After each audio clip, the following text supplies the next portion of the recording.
We'll call the meeting to order. Will the clerk please call the roll? Here. John? Here. Jay? Here. Kurt? Here. Nancy? Yes. Cindy? Mark? Here. Okay, it's now time for the voluntary Pledge of Allegiance. I pledge allegiance to the flag of the United States of America and to the republic for which it stands, one nation, under God, indivisible, with liberty and justice for all. Okay, now we need a motion to approve the minutes of the May 19th, 2014 regular meeting. Is there a second? Second. Okay, any changes to that? Okay, seeing none, we'll approve the minutes from May 19th, 2014 regular meeting. And now we're looking for any amendments or approval of today's meeting agenda. Entertain a motion for that. So moved. Second. Okay, any changes? John? Yeah, I'd like to put a couple items on for discussion. One would be to see the Assembly's feeling on if we have any liability on the Banana Point area. You know, because since it's designated a dangerous slope or whatever that's called, if we do we have to do anything about it, or is the university responsible, or whatever if anything happens. And I'm not suggesting anything. I just want to see what people think. And the other thing is, it looks like the logging is really bringing quite a bit of money in, which I'm happy to hear. And I know I'm usually wrong, so that even makes me feel better. But I was wondering if we can, since it is such a moving, thriving business, does the borough have any ability to tax it? And I don't know if that's an option or not, but if it seems to be worth several $1 million if we have a fish tax, and especially with the size of our borough increasing 87%. If we're going to have minerals taken out in mining and logs, can we make any money on it?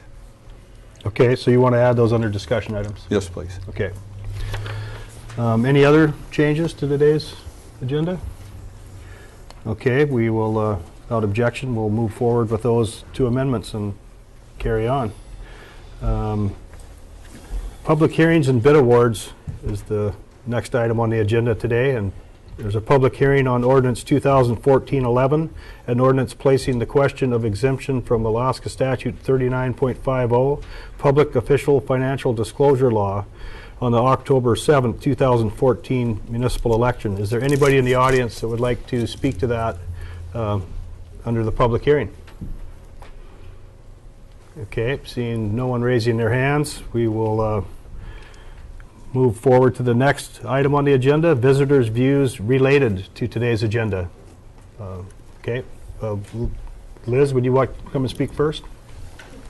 State your name and who you represent, please. I guess I'm a dummy.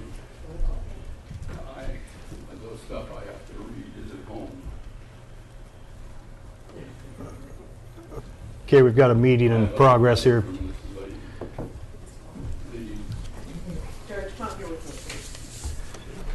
Okay, Liz, can you just state your name and who you represent, please? My name is Liz Woodyard. I'm the CEO at Petersburg Medical Center, and I'd like to talk about the agenda item related to the proposed tobacco tax that's on the agenda for today. I'd like to talk a little bit about the World Health Organization, which is called WHO, and the World Health Organization is calling on counties, states, and local communities to raise taxes on tobacco. Based on 2012 data, WHO estimates that increasing tobacco taxes by 50% worldwide would reduce the number of smokers by 49 million within the next 3 years and ultimately save 11 million lives. Tobacco kills up to half of its users. It also incurs considerable cost for families, businesses, and governments. Treating tobacco-related diseases like cancer and heart disease is expensive. Alaska spent over $327 million in fiscal year 2013. And as tobacco-related disease and death often strikes people in the prime of their working lives, productivity and incomes fall. Alaska saw $236 million in lost productivity in fiscal year 2013. Raising taxes on tobacco is the most effective way to reduce use and save lives. It is a win-win for our community. Adults are more likely to quit, and our youth are less likely to start. Local cigarette and tobacco taxes bring in about $500 million in annual revenue and work effectively to reduce smoking rates, especially among youth. Alaska has a statewide tax on cigarettes of $2 a pack. Anchorage adds on another $2.20. We are looking at an additional $1 per pack for Petersburg. According to the World Health Organization, high prices are particularly effective in discouraging young people who often have more limited incomes than older adults from taking up smoking. They also encourage existing young smokers to either reduce their use of tobacco or quit altogether.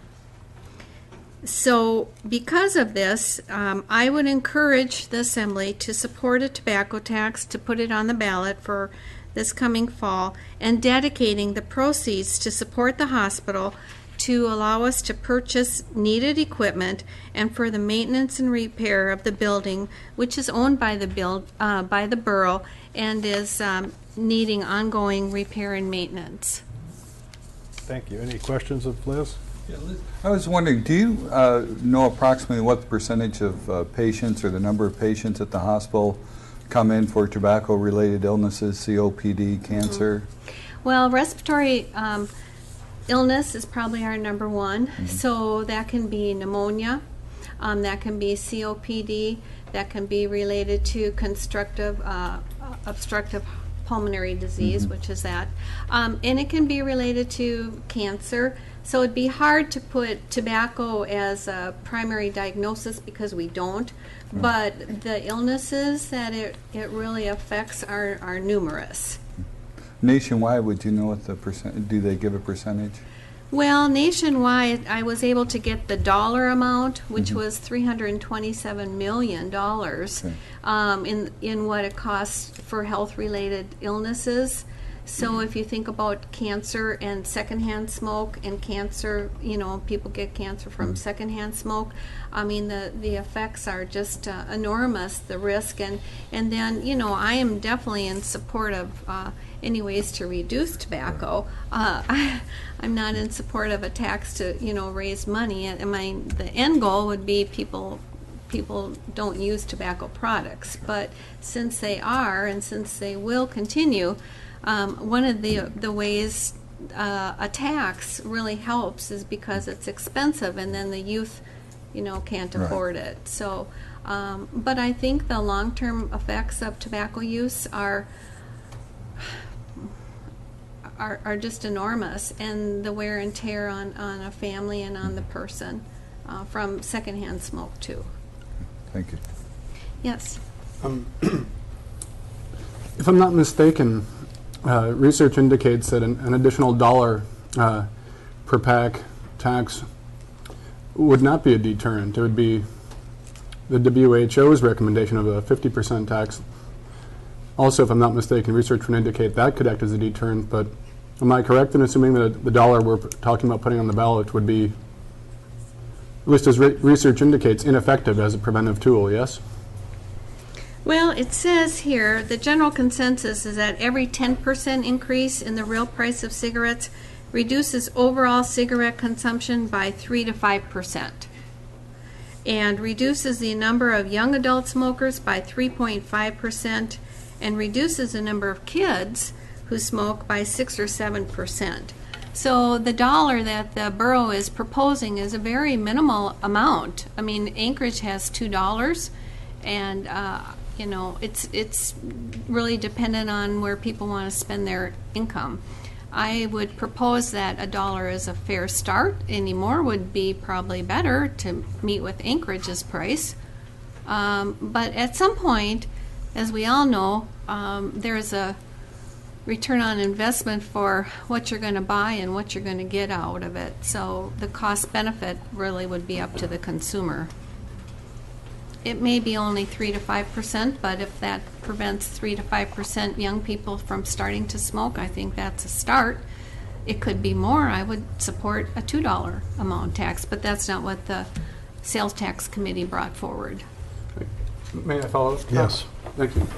I guess my point is, the term is often used as sin tax, alcohol, tobacco, etc. And the goal is generally, because you can. It's an attempt to get money, for instance, for the hospital, very worthy cause, kind of an easy place to grab money. I guess by pointing out, I think, the fair discrepancy and being used as a deterrent, I'd want us to call it like it is. If we want to do that, it would be in hopes of raising money for the hospital. I think I would feel like we were hiding behind the idea of a deterrent at $1 a pack, because I don't think it bears out that that's what that would be.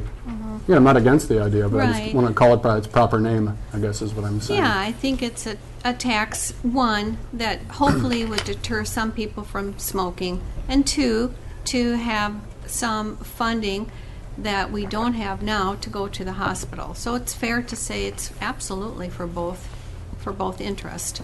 Thanks. Okay, any more questions by any of the assembly members? Thank you, Liz. Anybody else with views related to today's agenda? John?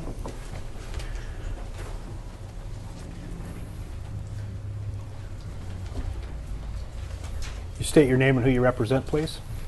Good afternoon. My name is John Mergus. I am the owner of Island Ventures LLC here in Petersburg. I'm representing myself and my company.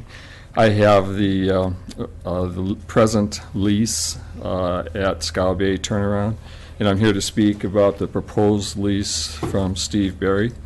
And I apologize that I'm not going to be able to stay for the duration of the meeting, but I wanted just to say that the proposed lease by Mr. Berry has no conflict with my present lease. I think it would be in harmony with the use, the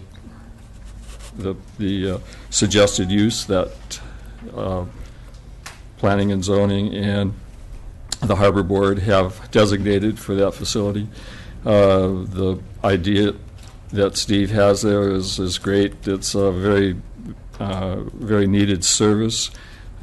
Steve has a very good background. He does things right, commercial fisherman, he a vessel owner, and so forth.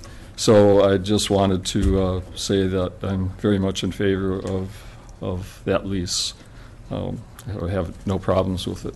If anybody has any questions. Any questions of John Answer about them. this?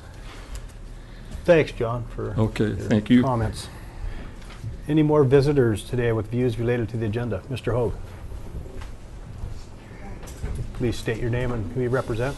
We all know who you are, but Thank you, Mr. Mayor. I'm John Hogue. I'm here representing myself, and I want to speak on a couple of interrelated items on the agenda. I am deeply concerned that this budget does not even have a proposed plan to deal with the jail. The police department is sinking.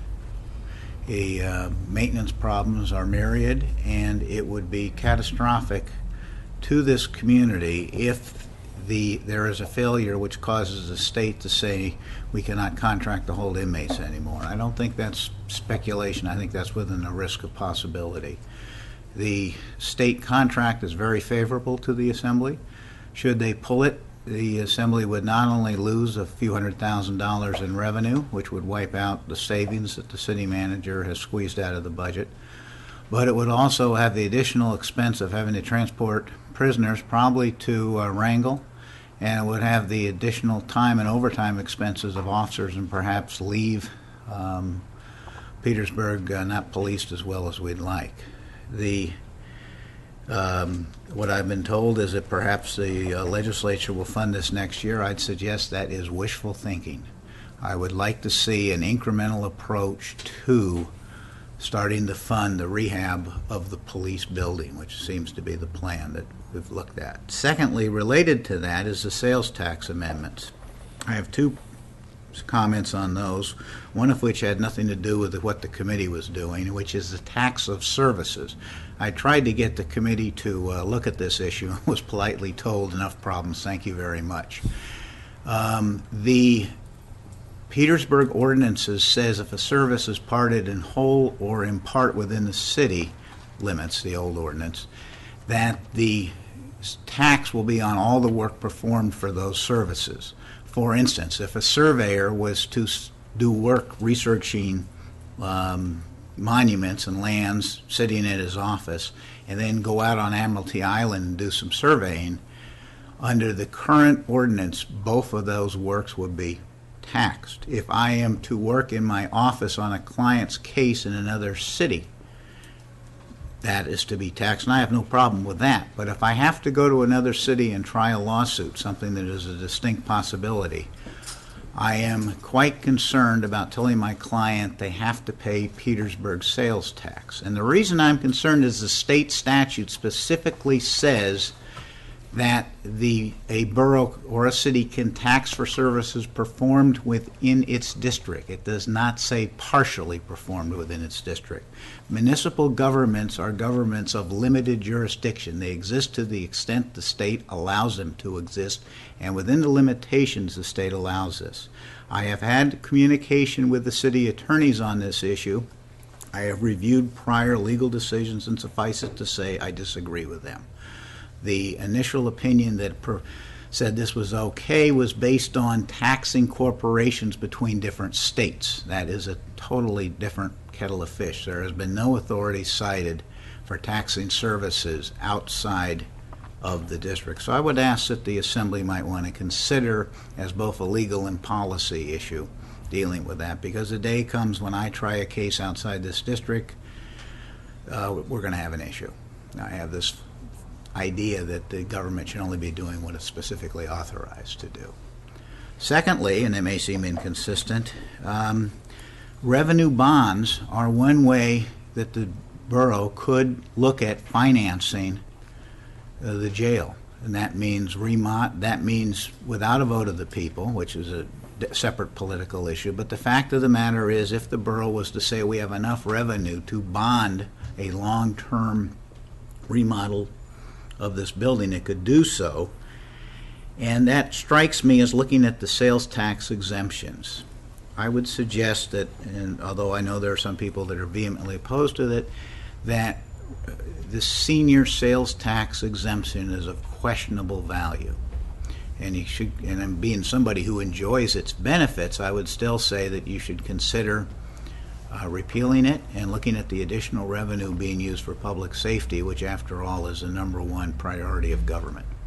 Thank you, folks. Thanks. Any questions of Mr. Hogue, Assembly members? By the way, you're toast on your idea. Thanks, John. Any other visitors with views related to today's agenda? Sue?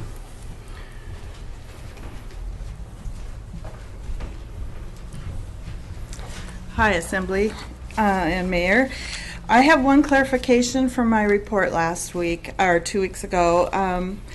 Our compromise was about keeping senior sales tax exemptions for home heating fuel and for the WIC list of food at the grocery stores.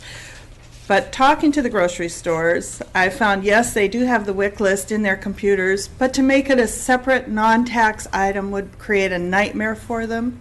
So if you are to consider that, you'd have to just consider grocery stores and home heating fuel.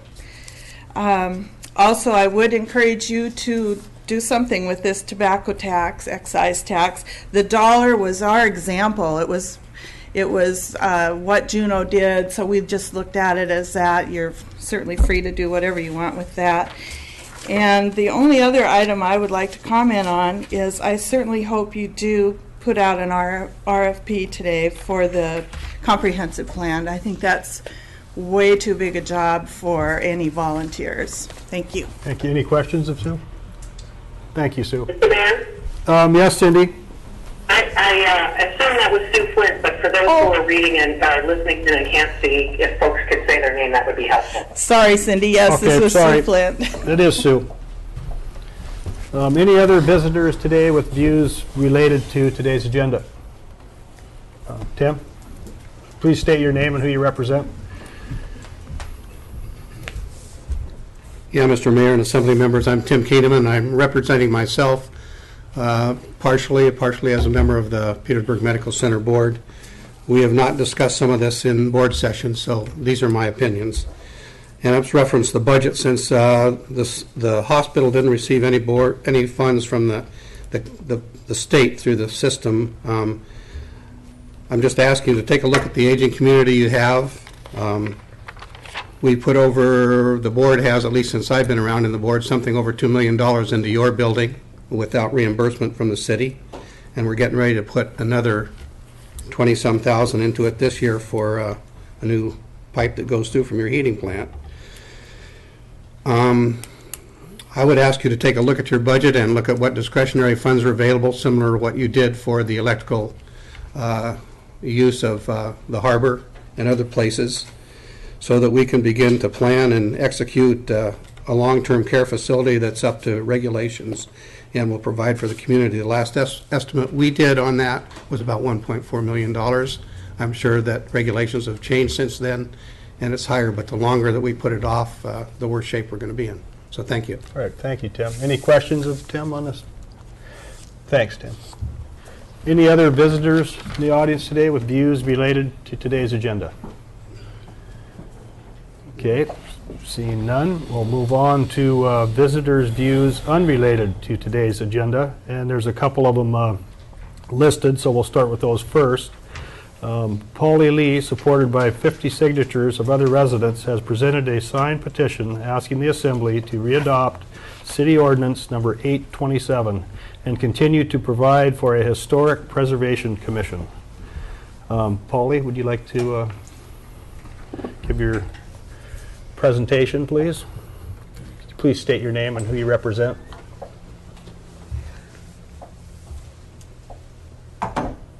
Stay there.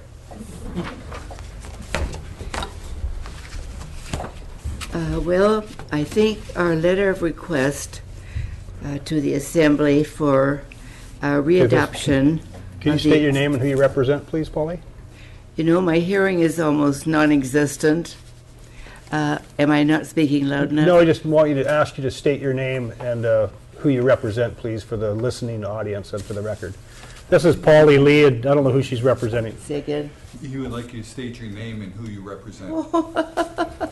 Okay, my name is Pauline Lee, and I represent a group of people that are hoping to get an ordinance readopted. Okay, thank you. I just wanted you to introduce yourself Sorry for the about record. that. No problem. Yeah, and we have submitted a letter of request to the Assembly to readopt City Ordinance 827 and creating a Historic Preservation Commission. This was submitted on Thursday to the city clerk along with 50 signatures. I don't know if you have a copy of those signatures or not. But in addition to those signatures, we have talked to well over twice as many people, and there seems to be very little, we sense no resistance to this at all. It seems to be a generally accepted concept. It's interesting to note that the original ordinance was adopted on October 4th of 1999 when Jeff Mucci was mayor. And the expired ordinance could be redrafted and updated to address borough formation. The records show that the original commission met only 2 times. Once in December of '99. Remember, it was put into effect in October.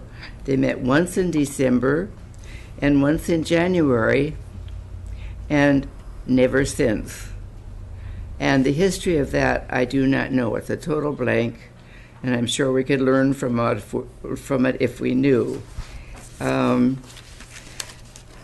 So that's the sum and substance of what we're doing. We already have an expired ordinance, and And although the borough charter, section 1908C, dissolved boards and commissions that were not specifically continued by ordinance by January of 2014, this year. Of course, you know that. I see no need to reinvent a new ordinance. Anyway, the expired ordinance could be, if you agree, could be redrafted and updated to address borough formation. There's a lot here that could be read that I think is not necessary because historic preservation commissions are by their very nature somewhat known to everyone. And it's interesting that after almost 6 months that the previous ordinance was discontinued, that there seems to be a recognition that we need this ordinance back again. Our community is growing, it's maturing. We've talked to archaeologists and our local historian, one of our local historians, Bob Nelson, and all seem to feel that this is an idea whose time has come. And anyway, all these whereases, I don't think we need to go into. The ordinance establishes the purpose, the commission, the responsibilities and duties, and it takes care of the whole thing under chapter 3.85. And anyway, those are all available to you or before you. I don't know which.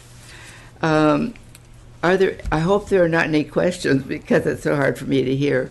But if you do have questions, please jot them down and send them up to me. Would you please? Okay. Thank you, Polly. Okay. All right. Thank you. Do you hear enough? Okay.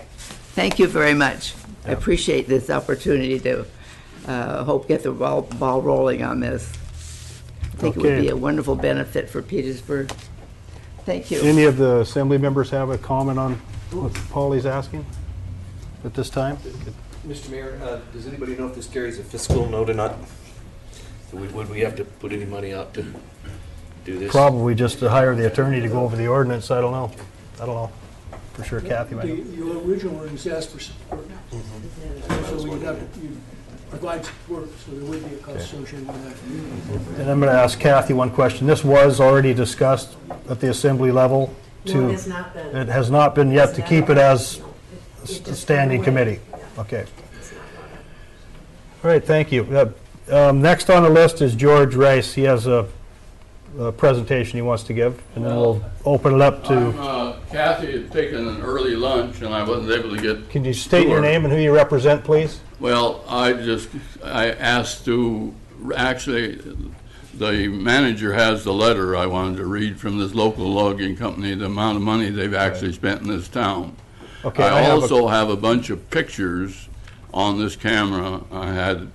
I've been able to do it. I can put them, would come up on a TV screen, but I don't have that possibility, about this business of all these slides that are going to get people from this various group around here. We have a group here who represent actually the tree huggers. But okay, George, I'm going to ask you to not be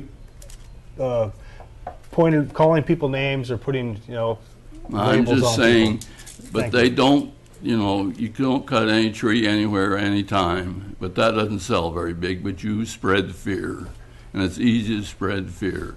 So a slide's going to get you, and I have a lot of pictures here showing a slide might get you, natural slides that are around here. And I wish I had been able to get to Kathy, but she took an early lunch, and so I wasn't able to see her. And I would like to be here the next meeting, and I show these pictures to you. And I hope somebody's going to read that letter and see how much money these guys are not coming to town to drink beer. They're coming here and spending a lot of money. And if you listen to that letter pretty carefully, you'll find out they're pumping a lot of money. Go up and talk to Dwayne, the local, up at the Hammer and Weecon, and see how much money they're really putting in up at the Hammer and Weecon every bit of time. I'm sorry that Kathy took an early lunch. Otherwise, I'd been well prepared. I'm telling you that. I would have had some nice big pictures on the TV screen to show you here. Okay. I intend to read that letter under communications. So the letter will be read. The letter will be read. Thank you very much. Thanks, George. Any other visitors' views unrelated to the agenda? Can you please step forward and state your name and who you represent?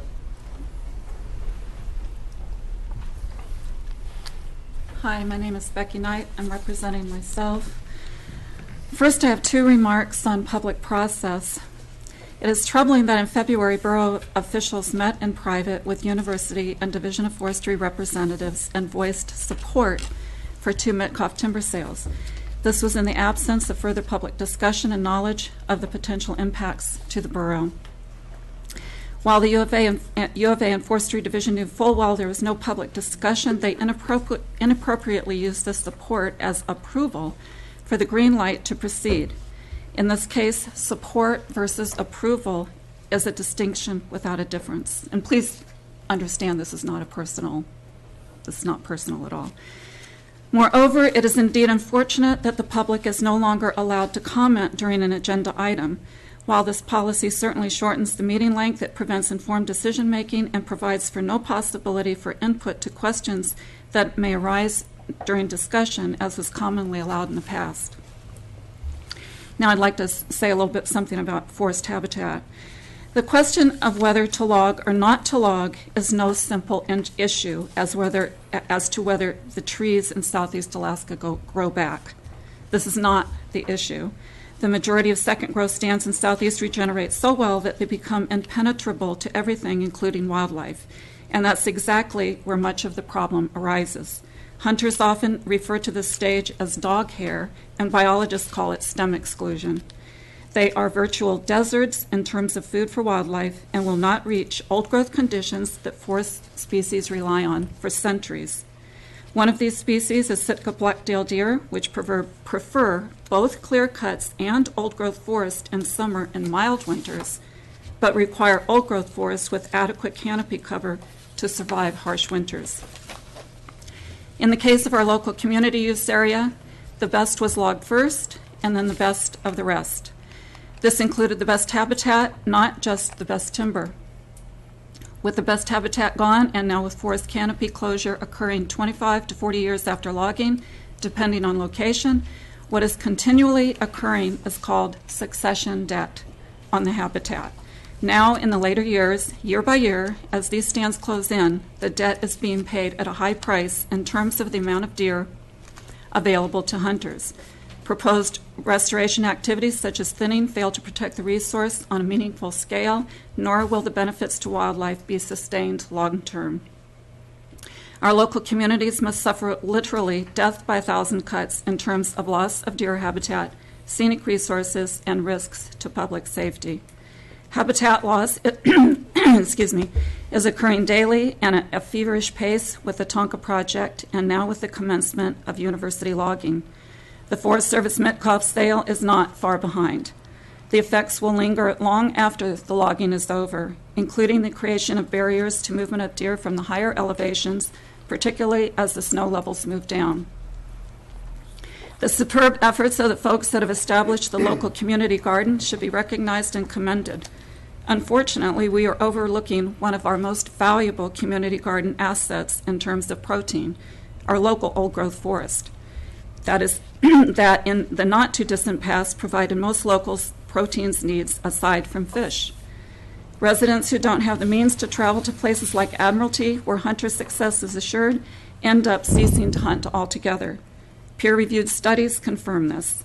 They're probably the folks that need a sustainable supply of deer the most. The recent report from Sitka regarding food security highlights this need. According to the ADF&G, not me, every commonly used index to assess deer abundance in our local area has spiraled downward. The Board of Game has also recognized this fact by curtailing the deer season locally and approving predator control in a desperate attempt to forestall further declines. If the forest were just a monoculture crop of corn in a flat field, then there would be no real worries about wildlife, landslides, or scenic qualities. The crop can grow back next year. But in the case of an old-growth forest that took centuries to develop, that provides for a myriad of services and functions, not just jobs per se, and upon which we all depend, then simply removing the forest is not a wise option. The university and division, and I would say it's not a wise option considering that our landscapes locally are very hammered already, and this continued logging will exacerbate that. The university and division of forestry failed to meaningfully address the impacts of their actions. The detailed plan of operations for both sales are utterly devoid of detail and contain numerous procedural errors. Despite this, the operators have been given the go-ahead. All this while claiming to, quote, manage their resources in a stewardly and sustainable manner while consulting with local communities. Clearly, saying so does not make it so. Thank you. Any questions or response to Becky this night? I would like to respond to the statement that of the meeting by borough officials with the people from the Division of Forestry, State Division of Forestry, and the university. Yes, I did, with the city manager in February, meet with two gentlemen in Steve's office.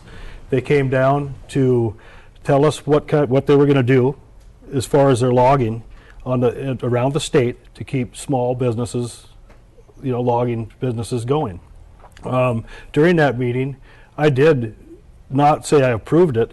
I said I support the logging industry, but I did state in that comment, like I do anytime when I'm in a meeting, that that is my opinion. It is not the opinion of the assembly. That was my position only. And from that, there was some emails come back and forth, and I'm not going to repeat them at this time, but if I have to, I'll bring them up. So I just want to clarify that. And the next meeting, after we had met with these two gentlemen from the state, the city manager in his report at the very next meeting talked about that meeting, gave the link if you wanted to contact them. So in my opinion, the public was alerted to what was going on. So that's my response. Any other views related to the unrelated to today's agenda? George, no, I'm just... All I want to say, any member up there, I don't have it on TV, but if any member is very interested, I've got a little picture here, and I can pretty much refute what the person just said. That's okay. We're not going to get into the tit and tat here. Please, if one of the members are interested, send it to our website, please. Thank you. Any other visitors' views unrelated to today's agenda? Yeah. Please state your name and who you represent. David Beebe, City of Kruppernhof. I'd like to ask you a question as to whether or not you planned on reading under correspondence the email that I sent you. Which email are you referring to, Dave? Asking 5 questions. I could respond to that right now if you want me to. I don't have it in front of me. Mm-hmm. Okay. Do you have a copy of it? Yes, I have these 5 questions. Well, one of the questions would be, did you feel like you were then misrepresented by Kit Duke, who said that you had supported the sale on behalf of the That might not borough? have been the language I used in that meeting. I can't remember. That was in February, and it wasn't recorded. You can't go back and... Well, all I'm doing... all we're really doing is wondering if Ms. Duke represented you correctly. I did say, like I just stated, that I support logging. Unfortunately, that's not the issue here. The issue is public safety and subsistence uses of Sitka black-tailed deer. Well, I wasn't prepared to respond to this right now. So if you want to have this put on an agenda in the future, we'll talk about it. Well, I was sort of hoping it would, because the last council meeting was saddening, to say the least, especially in regards to the no votes. It's difficult to talk about this without pointing out individuals, but the question around no votes was based on the wording of a letter rather than the question of public safety. and a whole other series of questions arise around this. And to that extent, I would like to then bring up what we do know for sure from the Division of Forestry as a result of the Midcoff Highway Homeowners Association asking that the Forest Resources Practices Act be amended to provide for public safety. And so this was State Forester Chris Meish's response to this. At this time, the board has reaffirmed that the intent of FERPA is to address resource issues. That does not diminish the importance of the human issues, but does suggest that they are better addressed through other means, particularly local ordinances. Now we have a problem here. I'd like to parenthetically state that we don't have the ordinances in place. We are a new borough, and we are a borough formed presumably under the notion that the outlying residents of this borough would actually be fairly represented in the development of these resources. And unfortunately, that doesn't seem to be the case in this first incident. And so I'll continue here. Local government action has the advantage of being able to deal comprehensively with both sides of the issue, with all the activities that could increase risks of landslides, and with citing for residential and commercial activities that could be harmed by slides that occur either naturally or as a result of development activity. Now, this is problematic because that development activity, I can now read from a peer-reviewed study that states, artificial factors also contribute to slope failures in southeast Alaska. A correlation has been found between the frequency of mass movements and timber harvesting. This is another peer-reviewed study, Bishop and Stevens, 1964. As tree roots decay, natural slope stabilization and water absorption are reduced. This appears to be a primary cause of slope failure in harvested areas. The frequency of debris avalanches increases 3 to 5 years after cutting, which corresponds to the time required for the root systems to decay. So what we're talking about is it doesn't really matter if these are naturally occurring slides. What matters is, number one, the borough and its ability to manage what happens below unstable slopes is clearly not in a position to do this. And I am deeply grateful for the 4 yes votes that understood the importance of public safety in this issue. And we have a public facility that, as a matter of fact, the island's premier sport fishing destination is at risk here under these unstable slopes. The way the state process works is you are not allowed to understand the full consequences of the details of any timber harvest activity because you're not provided. As a matter of fact, if you want them, especially as borough mayor, you would have to file a Freedom of Information request. Well, and the Alaska equivalent is the Public Records Act request. And I find that awfully strange. Wouldn't you, if you wanted to make an informed comment, that you actually had to go through a whole extra step to inform yourself in order to be able to comment? Well, that's the problem with this whole issue. And the other issue has to do with, now I'm reading from another peer-reviewed research paper that cites that the state of Alaska has strong laws and regulations protecting the harvest and the use of fish and wildlife for subsistence purposes. First, there's the common use clause in the Alaska Constitution, that's Article 8, Section 3, which recognizes that all Alaskans shall have equal access to subsistence resources. The state subsistence laws provides a preference for all state residents and elaborates on methods for choosing among subsistence users when there is not enough fish or game to provide for all uses. The net effect of these federal and state laws is a system whereby Alaska residents have the opportunity to harvest wildlife in numbers unlike most of the USA. Now, the issue here is that in 1961, Midcoff Island residents had a 97% success rate in deer, and they were the most dependent upon deer in all of Southeast Alaska. And in 2012, there were 22 deer harvested. In 1961, there was 1,922 deer harvested. We have a problem. And it has nothing to do with loggers versus anti-loggers. That is a false narrative. It is a straw man that needs to be extinguished right now, and every member of the Assembly really needs to update themselves in regards to what the real issues are, and it has to do with geology, and it has to do with biology. And you can't make an informed comment or support anything unless you understand these issues. This is not mere loyalties.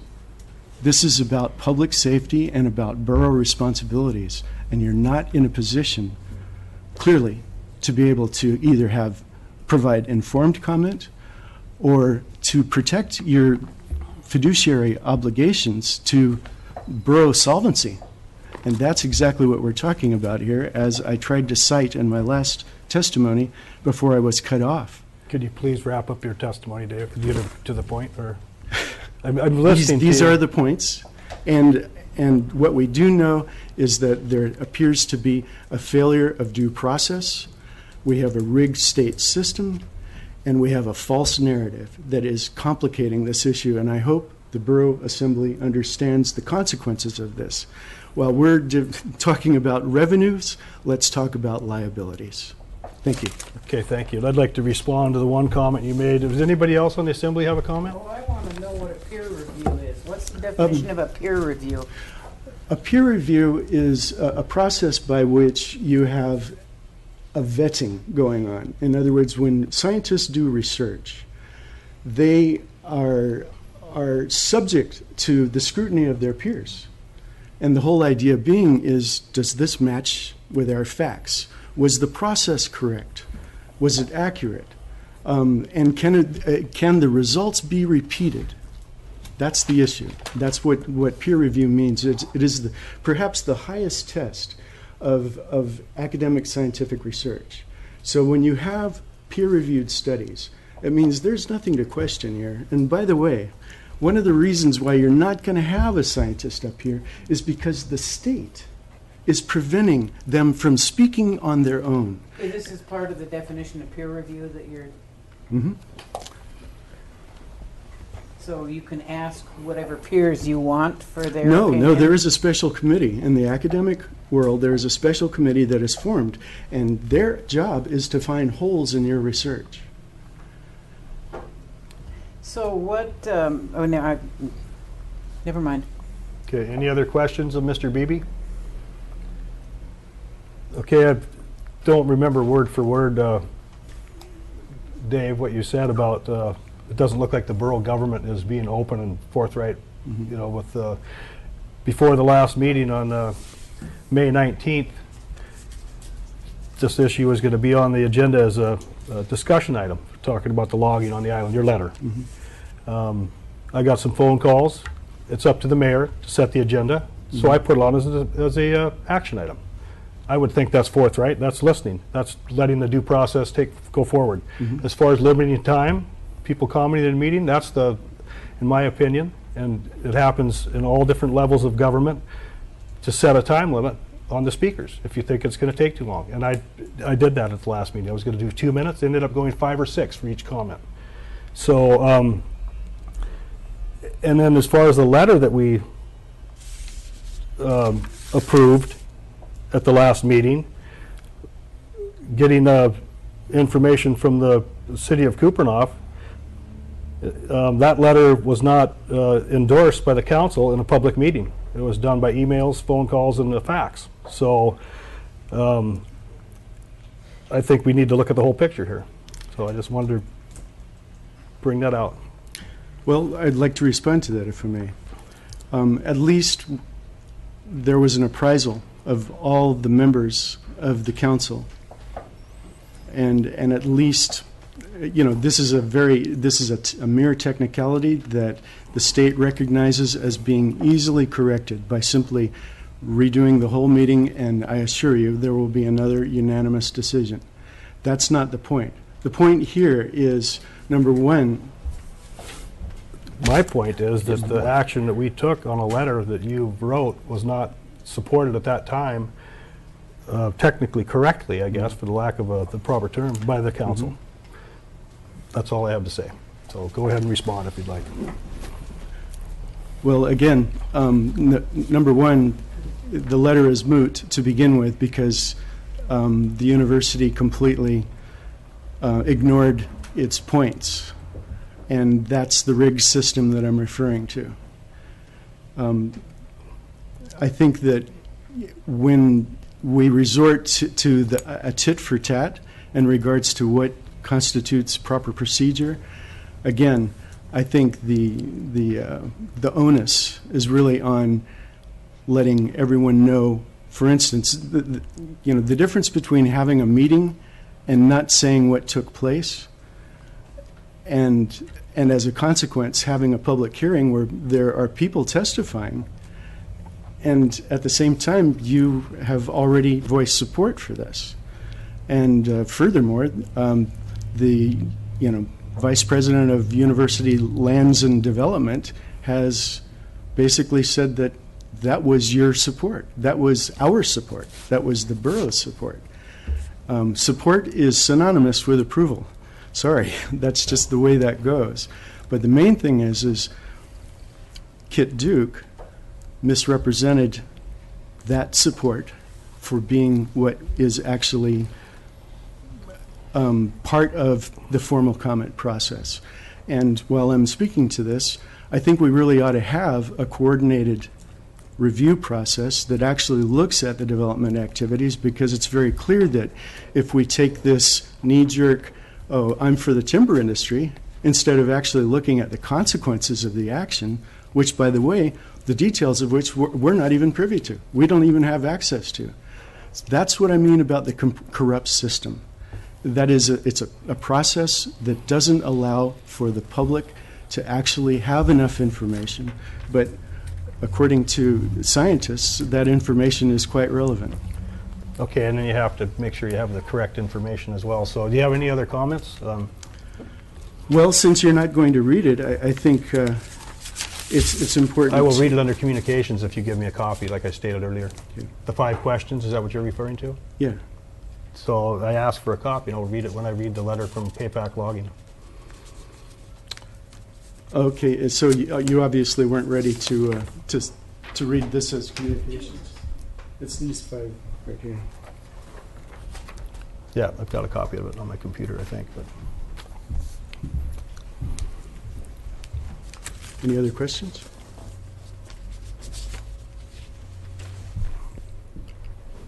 okay, that brings us, is there any other views unrelated to today's agenda?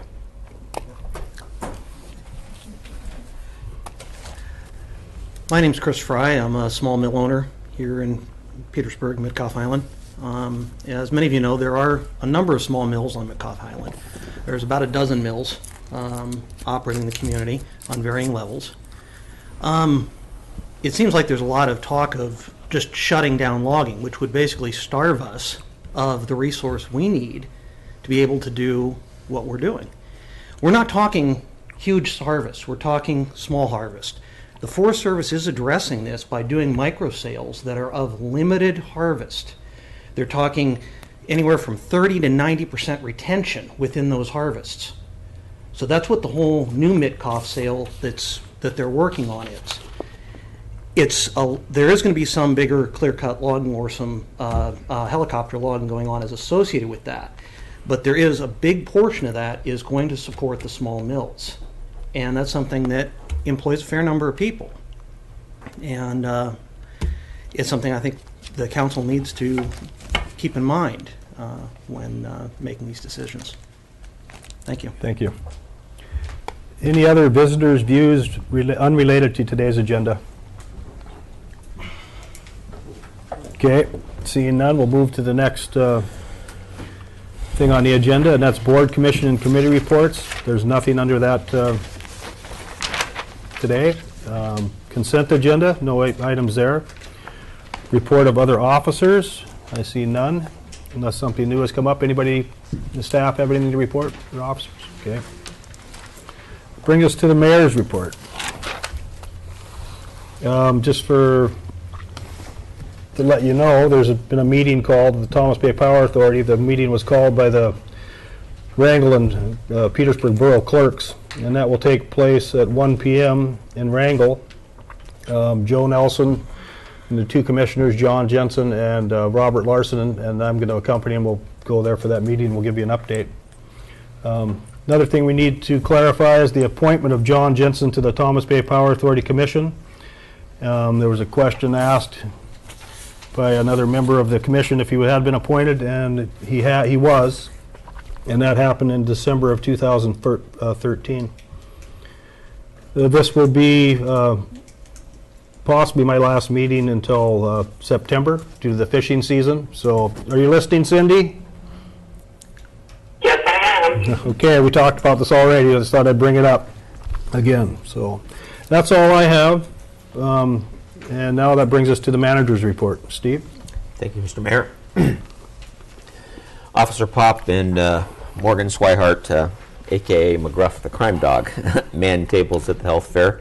Officer Pop assisted with collecting unused medications for disposal and also joined the chief speaking to some of our students on college and career day. One thing we don't talk a lot about is we changed ordinances that involve penalties. These have to be sent to the court here, and so they can include these in court view and in the track system, so that allows the court to recognize our ordinances and makes it easier for us in the future if those citations, violations, and such get to the court, that they have the ability to take it. And Chief Swihart's been working with them on that. We're in the middle of preparation for our annual FERC inspection at the Blind Slough. This includes quite a bit of work up there, including installation of a flange and plate over the low-level outlet so that FERC can basically take a look at all that when they come in. The valve actually hasn't been working, operated for decades, and shows some signs of work, or deterioration, so we're going to work on that. Recalibration of the pump back station to ensure accurate readings of dam leakage, removal of vegetation from the dam face, and penstock inspection and repair of 2 concrete supporting pedestals. This all goes on at Blind Slough, so we can continue to operate that for our hydro. Whole bunch of stuff in the harbor. Crane dock bid opening occurred on Tuesday, March 4th. Some of this stuff occurred with me being gone, so might be some of it's old news. Award went to Western Marine. They are scheduled to begin work in mid-September. The launch ramp float bid opening occurred on April 22nd. The award went to Tamco. And again, kind of mid-September, we're thinking that work will take place. Tamco sub Rock and Road was busy hauling rock this spring for the drive-down dock. Tamco will be here in late June to begin the actual construction. And as a reminder for GLOW, launch permits in the harbors renew June 1st. So if you have one of those, you might want to talk to the Harbor Shack. Homeland Security was really nice to us and actually did a surprise spot check at the facility on May 12th, the same day as the North Harbor opening. We did pass without issue, but it's a bit of a shock to have them show up at the same time. We staff shuttled the middle school back and forth to Coopernaff last week. This is the harbor staff using the Homeland Security boat, part of their exploratory days. And we did get our insurance rates back. We planned for a 15% increase on health insurance. The borough will see a 10.21% increase, which is still significant. This is medical health insurance premiums. Increases are due to our claim experience. Unfortunately, we've got a few that don't have us scoring well. Our first borough hard copy code is scheduled for printing. Should arrive in the next 4 to 6 weeks. We have purposely reduced the number of hard copies just because of the expense, and with everything being online, it's hard for us to keep reprinting the hard copies and as we change things. So we went from 20 hard copies to 5. We'll have one at the clerk's office, the vault, the attorney's office, and the courthouse will all receive hard-bound copies. All the others, we're encouraging people to look up the stuff online. If they need to see it hard copy-wise, they can come in and visit with the clerk. Some kind of thanks to Jesse and Robert in our Parks and Rec area. Our big power mower broke, so they actually had to mow the cemetery for Memorial Day with a couple of hand mowers, and it looked great, but wanted to thank them for very much hard work, and I'm sure it was appreciated by folks up there. July 4th, planning is underway. The theme this year is Land of the Free, Bounty of the Sea, and activities will be held on the 3rd, 4th, and 5th of July. See Donnie in Chamber of Commerce if anybody has any questions. Parks and Rec are partnering with the school to offer a special week of summer camp. I think that's going on, is it this week, Donnie? Yeah. For the elementary kids who will be out of school a week early because of the construction up at Stedman Elementary. And the draft construction documents for landscaping the new library are currently being reviewed. It is expected or anticipated that the bid process, which includes rock work, fill, and drainage, will begin in mid-July. Planting will not take place probably until 2015. In other words, we'll do all the structural rock work and get all that done this season, and then planting next spring. Library's 2014 Summer Reading Challenge is underway. We've received an overwhelming number response from the community, with dozens of businesses, organizations, families, and individuals have made donations to the program. Just want to thank them to their generosity. We have over 60 prizes up for grabs that are on display at the library, and 7 weeks of exciting science-based programs just planned started June 11th. And a lot of this is due to the volunteerism of the people here in town with their donations. Share a Vision art display program has been launched. This is a program that allows local artists to display their work at the library. Applications are available at the library and on our website. Carrie Case, the photographer, will be the first artist to display her work June 1st through the 30th. Work on the Rasmus Inge Bridge looks like it's done. Actually, we do have a lot more work to do. Crew did an incredible job getting it done before Mayfest. We got the top done, and we have work on 2 pilings to replace, some cross bracing, and that'll all be done this summer. May involve some closures of the bridge while we're doing it, but it'll be for short durations. And again, just thanks to Public Works and their crew for getting that work done by Mayfest, and looks like it's holding up really, really nice. Congratulations to Tom Letton, who official last day was Friday, I believe, and wish him the best. He was with the borough for 28 years and is our Public Works foreman, so in other roles. PIA completed some street sign maintenance for the borough this spring, along with cleaning, brushing, and straightening various street signs. This is a kind of a big deal because it frees up our own folks to do some of the harder core stuff, so big thanks to them. It allows, as part of that, they give us a list of the street signs that are missing, broken, faded, and keeps us from having to run around and do it, and we know what to order and can get those out there and replace. We are pending the final bid document fine-tuning by Alaska DOT, the South Nordic Drive project, including work on the pump station number 1, Force Main, will likely be advertised in June, with construction likely to start in late fall or spring of 2015. The final paving work in South Nordic will not occur until 2015. So we continue to, try to get them to do something with the bridge in the interim, but so far no luck on that, and we'll just keep talking. So, the recycling program is still doing really well. Current customer numbers put us a total of 1,001 overall recycling customers, residential and commercial. Carl met with all the elementary school students and teachers this spring to talk about the program, and he will be meeting with the harbor soon to discuss recycling in the harbor.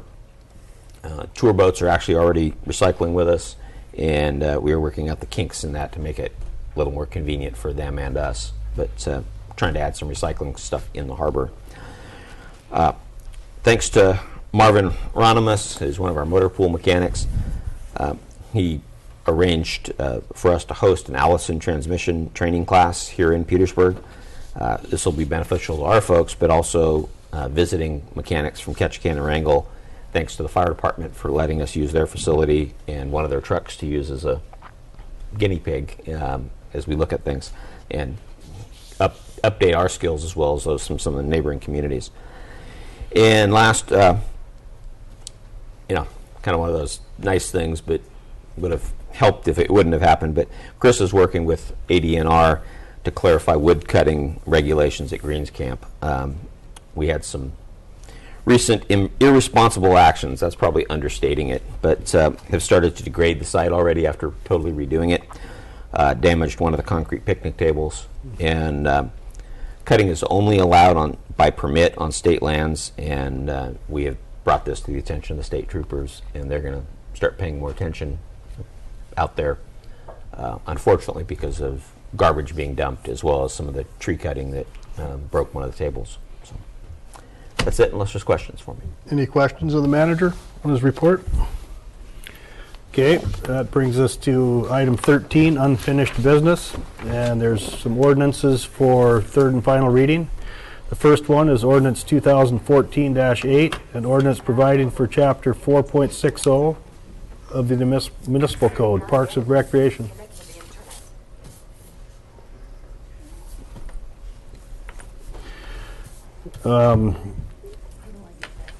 Okay, we'll wait till we get this cleared up.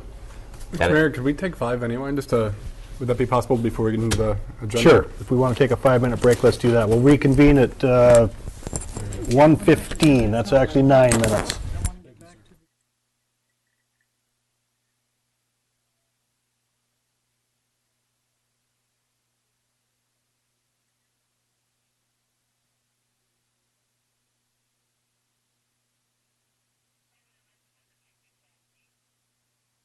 All right. Call the meeting back to order. We're under unfinished business. First item is ordinance 2014-08, an ordinance providing for chapter 4.60 of the municipal code, Parks and Recreation user fees, and updating current language to reflect borough incorporation. I'd entertain a motion to adopt this ordinance in its third and final reading. So moved. Second. It's been moved by Member Haverlick, seconded by Member Strand to adopt ordinance 2014-08 in its third and final reading. Is there any discussion? Seeing none, will the clerk call the roll? Mark. Yes. Cindy. Yes. Bob. Yes. Nancy. Yes. Kurt. Yes. John. Yes. And Jay. Yes. Okay, ordinance 2014-08 passes unanimously in its third and final reading. That brings us up to item B. It's ordinance 2014-09, an ordinance providing for chapter 13.12, camping in recreation areas of the municipal code and updating current language to reflect borough incorporation. I would entertain a motion to adopt this ordinance in its third and final reading. So moved. I'll second. Okay, it's been moved by Member Haverlick, seconded by Member Lagadakis to adopt ordinance 2014-09 in its third and final reading.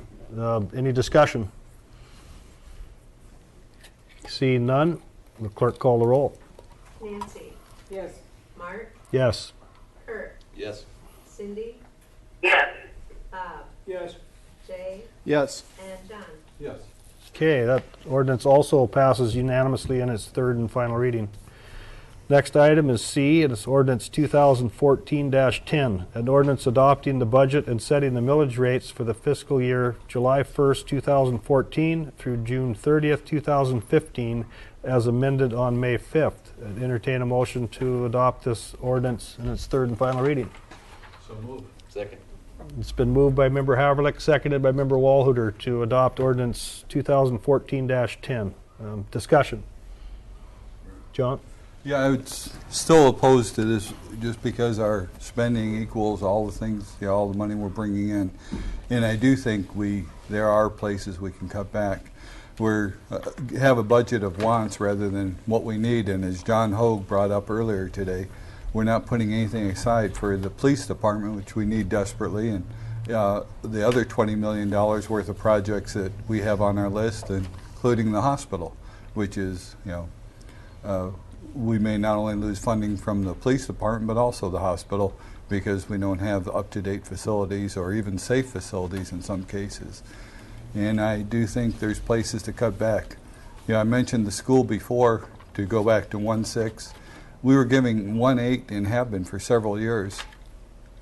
And that's when we had 750 kids. Now we have 425. Yeah, I think people can cut back. Just one salary package would cut $200,000 and have no impact on education. We're giving 85 to mental health, and there's no paperwork on any of that. We don't know what we're really paying for. Yeah, these are only a couple. Everyone's doing. The schools are doing a beautiful job, and the department heads are very responsible. I don't have any complaints. It's just I don't think we're putting any monies away for what we know we need. Not just what we think we need, but we know we need several $1 million, and we should be at least putting away $1 million a year. The state, I don't believe, as John said, is going to come up with monies. Maybe they'll come up with matching monies, but we don't have anything to match with. So I'm just very concerned about those things. Thank you. Okay, any other comments on ordinance 2014-10? Okay, seeing none, will the clerk call the roll? Kurt, Yes. Mark, Yes. Nancy, Yes. John, No. Cindy, Yes. Bob, Yes. and Jay. Yes. Okay, ordinance 2014-10 passes in its third and final reading, 6-1 vote with Member Haverlick voting against it. Ordinances for second reading. First one, item D, is an ordinance 2014-11, an ordinance placing the question of exemption from the Alaska Public Officials Financial Disclosure Law on the October 7th, 2014 municipal election ballot. I'd entertain a motion to adopt this ordinance in its second reading. So moved. Second. Okay. The motion's been made by Member Walhooter, seconded by Member Strand to adopt ordinance 2014-11. Discussion.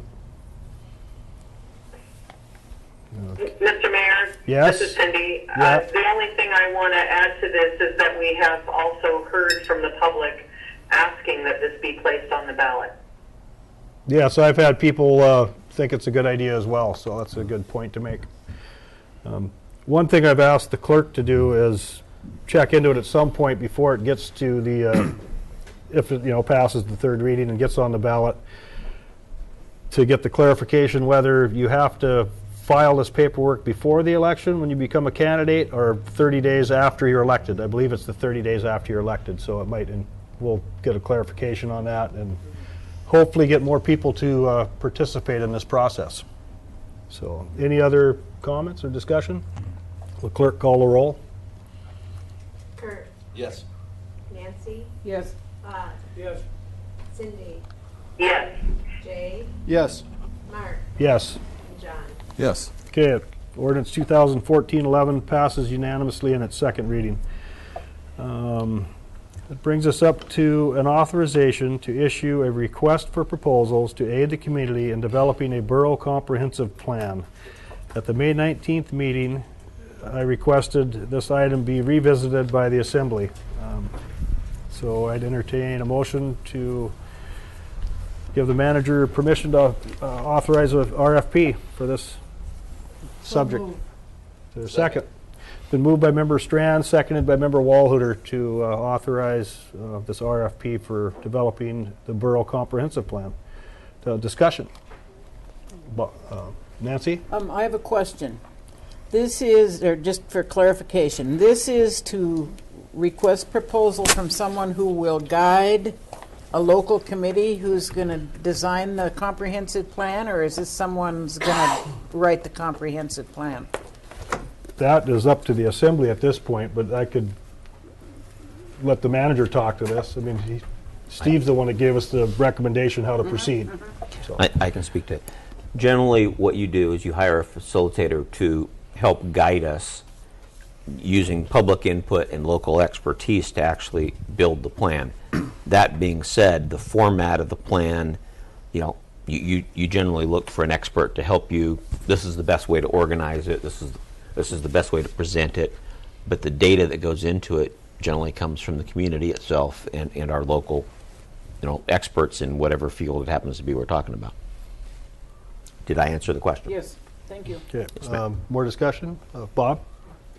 Well, I voted against it the last time, and I've been stopped on the street a number of times asking why I did that. And I've read that RFP numerous times and studied it, and I've got about 5 problems with it, and I would vote again no unless we make some changes. And here's my problems with it.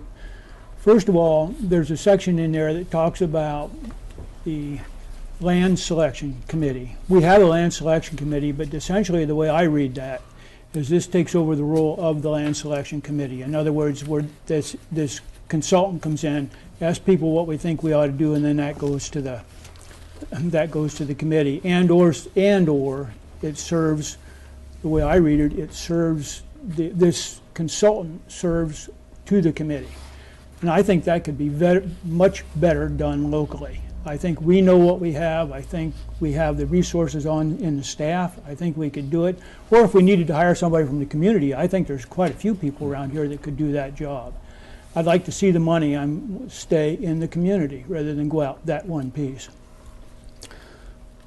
Mr. Go Mayor, ahead. may I? You may. Is it easier for you in the assembly for me to, or Liz and I, to answer these questions Sure, one go by for it. one rather Yes, yeah, if go that's for it. okay? Probably would be. Please. On the land selection thing, sorry that you read it that way. Means maybe we could tweak some language. What that's meant is part of a comprehensive plan is a big part of is land use.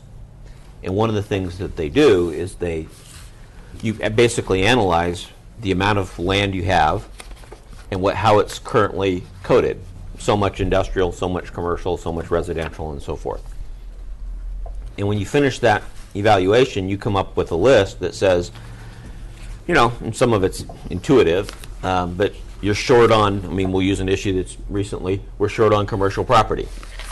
So you would expect the comp plan to include, it appears from talking to local people and evaluating your local economy and your local land use rules, that you need X number of acres more of commercial property, let's say. What is in the RFP, what was meant to be in the RFP, was to say, on the land selection side, we might want to hold off selecting land, since the state doesn't really put a hard, fast deadline on that, until we actually get the comp plan done, so that the data from that could be used to help the land selection committee make those recommendations to the assembly. That's really where I was headed with it. We could tweak the language, but the idea was a planner, facilitator is going to come back with a bunch of data that's going to say you need, or you're showing a detriment of 500 acres of commercial property. You might want to consider either zoning more commercial property or finding more land and making it commercial. But your language in there says, assist the land selection committee and public to prioritize municipal land entitlement selections and recommended zoning. Agreed. And but I that's, think maybe we might be saying the same thing. Assist them in prioritizing what land they should be then choosing. what purpose does our land selection committee serve then? Mr. Mayor? Yes, Cindy? Bob, as I'm looking at that section, there's a couple things that stand out to me. It says assist, not be the driver, the land selection committee and the public. And I think the most important 2 words are at the end of the sentence, and that is if appropriate. So I think they've addressed your concerns in the RFP. Bob? Go ahead. I'll let us move on here because I want to come back to it on a different point here. But go ahead. Okay. Any other discussion on this, John? I agree with Bob on many of his points, especially keeping it local. I went through our comprehensive plan from 2000, and I had even forgot it existed, and called 4 boroughs in Alaska and asked them, assembly people, mayors, if they had a comprehensive plan and how often they referred to it in their meetings. And the answer is pretty much 0. And looking downstairs, there's like 10 cases of these in unopened boxes of our 2000 plan. So, and honestly, I don't remember referring to it. The other thing is with Liz with PDC, I mean, over the last 10 years with Eric Phillips and Liz, I think they know the economy better than anyone we could ever bring in. Glow and the Harbor Committee, I mean, they're phenomenal. And I'm not opposed to bringing specialists in to assist them on specific points, but also I think we have our best talent here. And going through this, the first at least quarter of it is the history of Petersburg and census data. 2/3 of it are maps. And then there's a small, maybe quarter left. I'm getting my fractions off here. So quarter, 2 quarters, and then the last quarter are just suggestions from the surveys that were turned in, and sort of a compilation of data. And a word processing person could easily handle that. The thing that I'm worried about is, we've got talking $300,000 for this. That would be with this about $10,000 a page of data that wasn't that would come from some supervisor, consultant, facilitator, whatever. And that seems kind of spendy to me. The other thing is, for $300,000, that's a heck of a lot we could put into our police station, the hospital, schools. I just have a hard time, going with this. Okay, any other comments? Jay? All right, Bob. Spoke. Okay, thank you. Facilitate I here. have a question for the city manager, if I may. Is the number Assemblyman Haverlick used was around $300,000? Is that a reasonable expectation? I'm going to answer it 2 ways. Yeah, ballpark. Okay. I have no idea what it's going to cost. Is the first answer. Fair enough. And $300,000 wouldn't surprise me in the least. Okay. I mean, so it's one of the reasons you do an RFP process rather than a bid, is to try to get proposals to then figure out what you can afford and what you want to do. Sure. To kind of expand, please. Assemblymember Haverlick talked about the first part of the plan. One of the things we've been doing internally is having department heads go through their section of the existing comp plan and make updates and changes to exactly avoid that. That's part of when you get into this, we get to the point of saying, and we want you to don't worry about this because we're capable of doing that, but we do need your help with. And that's one of those conversations that's really hard to put in an RFP. It's much more when you start to talk to somebody and you say, okay, you start off by allowing them to do some research of their own, and then they come back and say, this is what we're seeing. How does that fit with what you know of your own community? And then you start to go from there and say, you know what, it sounds like we really want you to head in this direction or go look at this. So unfortunately, it's why it's as vague as it is it's really hard to know. We know that internally, as John said, we've got some really good experts here on just raw numbers. But, I mean, we'll talk about the harbor for a minute. I can't answer what the growing trend in harbors are. Glow and her staff probably can, but they may not know what's going on in harbors in other parts of the world that may have some similarities to us, and that's where the expertise you'd hope some of these folks could bring in and say, you know what, we're seeing this in a lot more harbors in other places. You might want to consider that. Stuff that would be outside our realm of experience. I'd also like to allow, Chris, Susan, or Liz to chime in on any of this. you guys add anything to what I just said or want to. Yeah, please do. I'm trying to be. I'm trying to be. I don't want to. No, that's fine. No, thank you. Mr. Mayor? Liz is going to say something, Cindy, then we'll, Sure. okay, we'll let you talk right after that. Liz Cabrera with the Economic Development Council, and at risk of complicating it further, I'm hoping to provide a clearer example. When you read, I wouldn't use our existing comprehensive plan as the standard bearer of what a comprehensive plan can be and should be for us. So one of the reasons that I'm excited about doing a comprehensive plan is because I'd like a plan that we could actually use. The one that we have, I don't think is particularly useful. And I'll give you an example. When you read it, there should be a section on housing, for instance. And one of the recommendations is do a housing plan. Well, geez, thanks. That's really useful for us. Not really. But, in my work, I hear from employers who say, and individuals who say that they have a hard time finding housing for their employees. They have a hard time finding, especially rental housing, that's affordable for people who are entry level in our community. So is that holding back business expansion? Well, that's a really good question. So I hear anecdotally from individuals that maybe it's an issue, but community-wide, is it an issue? And that's what someone could help us figure out. And also, what would the community accept as far as doing something about it? So having a blanket statement, liberal general statement like do a housing plan is not particularly useful. And that's why you see specific elements in that RFP, and that's where we've looked at that old comprehensive plan and seen, well, here's an issue, but they didn't really do a very good job in it. And so we tried to specify certain areas that we thought would be particularly useful for us moving forward. And that's why it's written the way it's written. So hopefully that offers some more insight. Any questions of Liz while she's there? Yeah, one please. Okay. So, how would the comprehensive plan help to solve the housing problem? Well, ideally, in my vision of it, you would get input from the public.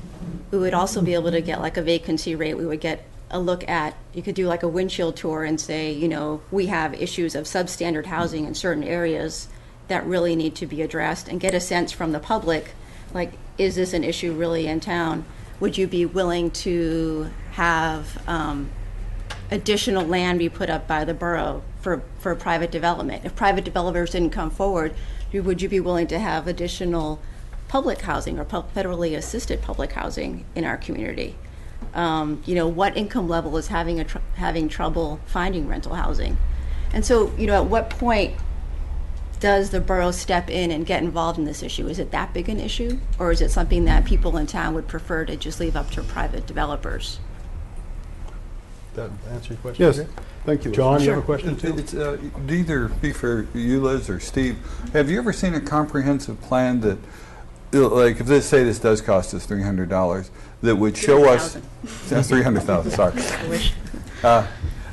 That focused on how now that we're a borough, we could combine resources, people, jobs, to where we could save at least $300,000 and at least pay for this plan? I mean, have you seen plans that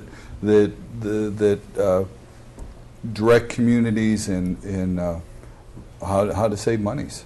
To be more efficient, I guess you could put that in there, but I haven't seen one that specifically addressed that, not having read, the whole population of comprehensive plans. Right, but yeah, it seems that that way we at least get we pay for the plan through savings. But you do know that we're not going to be spending general fund money on the plan, right? But what if monies come into general funds because of the plan? Well, would that be a great thing? Yeah. That's what I'm saying. Okay, thanks, Liz. You have a question? One more. You're not done, Liz. One more question of Liz, Cindy, and then we'll. Thank you. I can wait if Cindy wants to go. Okay, because you're done in 25 minutes. Is that right, Cindy? Go ahead, Cindy. The only thing I wanted to point out, and maybe it's the cause of some of the confusion, is that the RFP doesn't specifically state, and I think this is the goal, that we want the contractor to be the facilitator and synthesizer of information.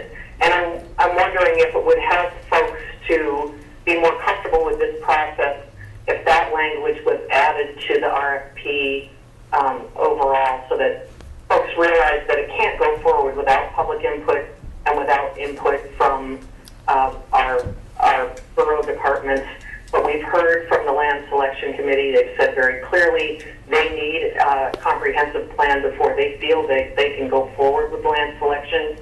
We've heard from PEDC that this would be a valuable tool, and just having been involved in comprehensive plans in the past in other areas, it's definitely something that Petersburg needs to move forward. Okay.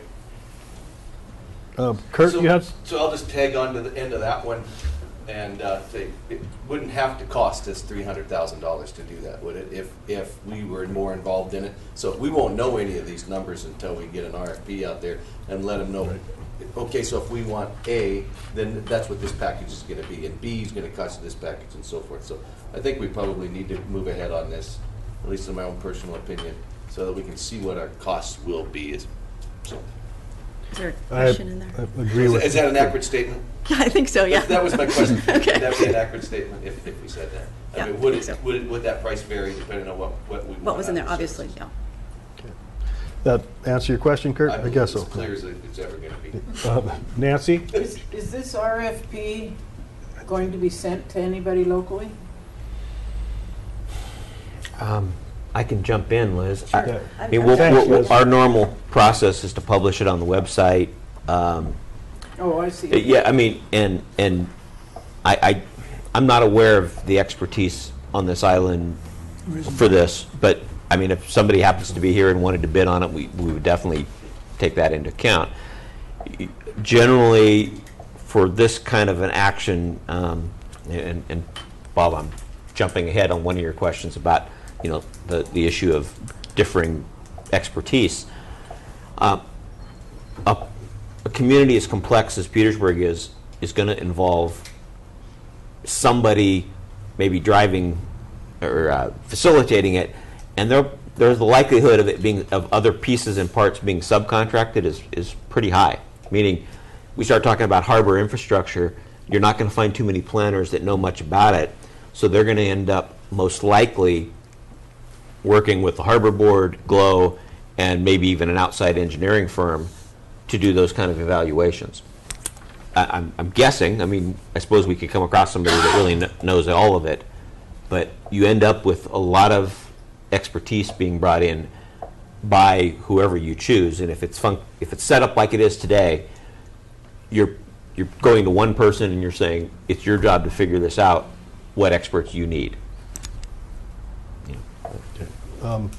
Any, Bob, do you have another point? I know you have a couple more, so we better maybe let's my get third through one, them. that you're a good help there. Trying to. My third one had to do with, I asked early on when this first brought up that we prioritize really what we wanted out of this, because I believe the costs of this are going to be at least $300,000 or higher. We didn't do that. We come forward with all these things. As a minimum, I think we need to readjust this in such that we prioritize it to what we really want and allow the potential bidder to put some costs on it so we can have some choices. Otherwise, we're going to sit here as a group, I believe, and it's going to be an all or nothing issue. And I really think that we need to, put some details, or, for at least from the assembly standpoint, prioritize the first, second, third things we want out of this. And then allow Steve to put out the RFP accordingly. Then my next point is that I've got quite a bit of contracting experience, and I think we would be smarter to put out an RFP such that it would allow a potential bidder to bid on one or all the parts, rather than to have just one contractor take over the whole thing. Because normally what happens is that when you bring in subcontractors, and this thing has at least 3 sets of different expertise as I see it. There's engineering expertise, there's community planning expertise, there's all kinds, and I think Liz would agree with that. And if you have a couple companies that want to bid on it, let them bid on one or all of it. And that way, maybe we can keep some of the costs down. At least we can have a chance then also to look at one of the points that I think Steve raised, and that had to do with somebody that could we're looking for somebody that can really facilitate, I think some very conflicting views on this thing. So I just think it needs to be reorganized and some priorities set on that, my point on that. Steve, do you have a comment on that? I mean, we have... Liz, I mean, I'm sorry, I'm going back and forth with Liz. And Susan and Chris, feel free to jump in if you... no. My opinion is that it's exceptionally complex. It is complex. Project. We bounced this, I guarantee you, at one point in time we had this separate. We had the harbor portion separate than the comp plan. We ended up kind of deciding to put it all together for an ease of operation and hope that it would all be integrated well, rather than having separate plans and then having to integrate it later. And that's kind of, we ended up with that document the way it is today. It could be done separate. It could be done in 5 different pieces. The question is, at the end, how do you integrate it back in? And if there's not some one group right from day one watching that, do you end up with an integrated document? Talk about land use, which is the most contentious. Many of you in this room will start to weigh in on that. Land use and zoning becomes a massively huge issue. Dave kind of brought it up earlier. The borough could elect to put land use restrictions out the road, but our charter says we're not going to do that. We're going to leave that up to people who live out the road. See, you get into this some divisive or complex issues about trying to decide, is that going to be, we're going to allow that to be timber harvested or we're not? Are you going to say that's forest parkland or is it commercial? When you get into that stuff, and then the harbor wants it for harbor development along the, you start to need somebody that can coordinate all of that really well, or at least coordinate the conversations. And that's the tough part. If you do it separately, is that going to be integrated, and how do you do that? And I don't have an answer. I mean, Liz, can you? Yeah, the only thing I would add is we did talk about doing it separately, but then we thought, well, there might be some overlap here where you have one public meeting and maybe a variety of issues come up, and then if you have the same contractor, you don't have to have another public meeting for another subject. You can kind of be more efficient in the comments that you're receiving. So maybe there's a harbor meeting, but some of the waterfront development issues come up at that meeting. Well, the contractor's there making note and putting that into that waterfront land development portion of it, as opposed to having to have a whole separate meeting about just waterfront development. So that, that was actually our attempt at trying to be more efficient and save some money. But either way. It doesn't have to be that way. It is kind of the point. So that's up to the assembly. So it appears like we need to come up with, what's that? Oh, go. I just have one comment as a department head for probably your biggest facility here on our own. We are not part of the comprehensive plan. It was completely left out because it was such a big animal, I believe, when we did the last comprehensive plan. And I'm just here desperately pleading with you to move forward with the RFP process. We need this so bad. The last comprehensive look we had at our harbors, which we use daily for grant funding, for doing battle with the state on all sorts of things, was done in 1996, a look at our facility. So it's forever ago. And I just really, really plead with you to move forward on this process, get the ball going. Doesn't say you have to accept it. It just says we're starting this ball. So thanks for that. Thanks, Glo. May I ask a question of Glo? Yeah. In short, what would this provide you as a department head of, really the most high-use facility, the harbor? What would this comprehensive plan Well, do there's for you? two different aspects of it. Part of it is an inventory of what we have, and they go through and they check every single aspect of the facility that we own. That's one very valuable piece when you go and start asking for money to rebuild things or get put on state lists for construction. But the other really important part of it is that every time I come to you as a board or as assembly, it's not Glo's idea. It has been something that has been brought up for sometimes decades and has been planned for things that require so much time and energy to plan new harbors, identify land uses for future projects in the harbor and on our waterfront, which we're not making any more waterfront. It doesn't just become my idea or the current management's idea. It becomes something that the public has been able to look at and plan for many, many years. And I think that's probably the most valuable aspect of it, that when the Harbor Board comes to you with something, they can say, see, there's a document that has been vetted by people prior to us now that says that this has been something on our radar for years. Thank you. Did that answer? Yeah. Absolutely. Thank you, Glo. Thanks, Bill.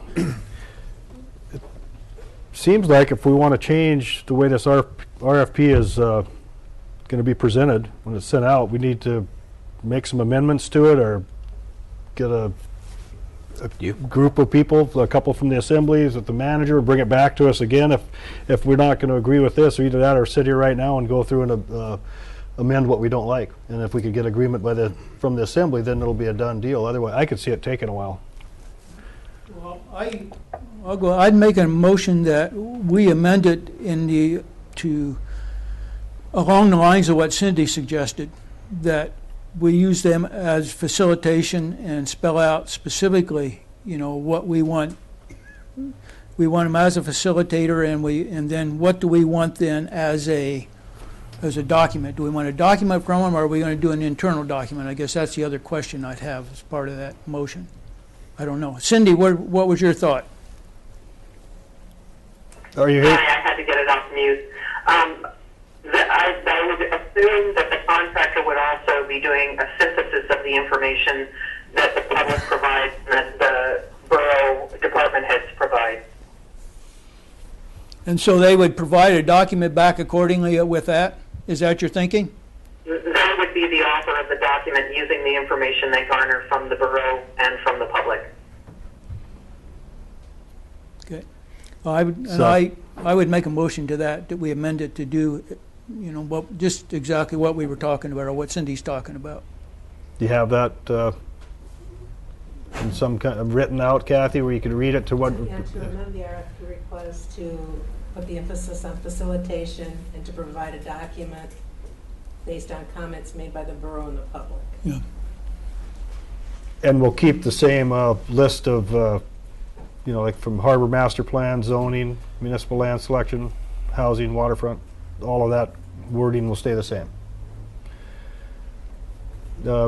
Is there a second for that motion? I second. Okay. I won't repeat it, but we've all heard what Kathy just read. The motion's been made by Assemblymember Lynn, seconded by Member Lagadakis to amend the RFP and have the manager send it out. Any discussion on the amendment?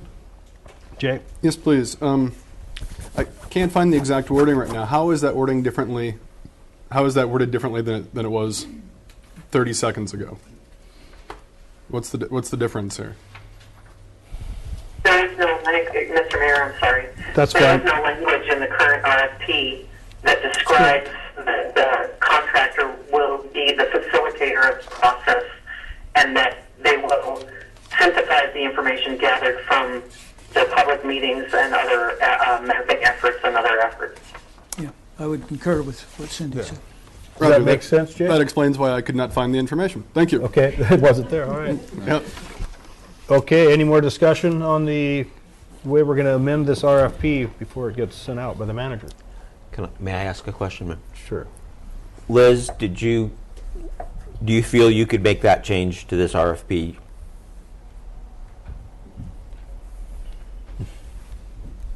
Yes. Thank you. Thanks, Liz. Just. So I guess if we're going to take action on it, if there's no more discussion, we'll just maybe we'll do a roll call vote. This is on the amendment then. Yes. Cindy? Yes. Jay? Yes. John? Yes. Mark? Yes. Nancy. Yes. Kurt. Yes. And Bob. Yes. Okay, the amendment as worded, like the clerk read, is passed. Now we'll vote on the main motion, which is to authorize to issue a request for proposals to aid the community in developing a borough comprehensive plan. Any discussion on the overall plan as amended? Okay, seeing none, clerk call the roll. Nancy. Yes. Bob. Yes. John. No. Kurt. Yes. Jay. Yes. Mark. Yes. Cindy. Yes. Okay, the Assembly has voted to authorize the manager to send out an RFP for the comprehensive plan. It passed 6-1 with Assembly Member Haverlick voting no. New business, item 14. First item there is a resolution of intent to lease 3,000 square feet of land at the Scow Bay Turnaround property, placing terms and conditions on the lease for the land and exempting the lease from public auction. I'll entertain a motion to adopt this resolution. So move. Second. Okay, it's been moved by Member Haverlick, seconded by Member Strand to adopt Resolution 14-07. Any discussion?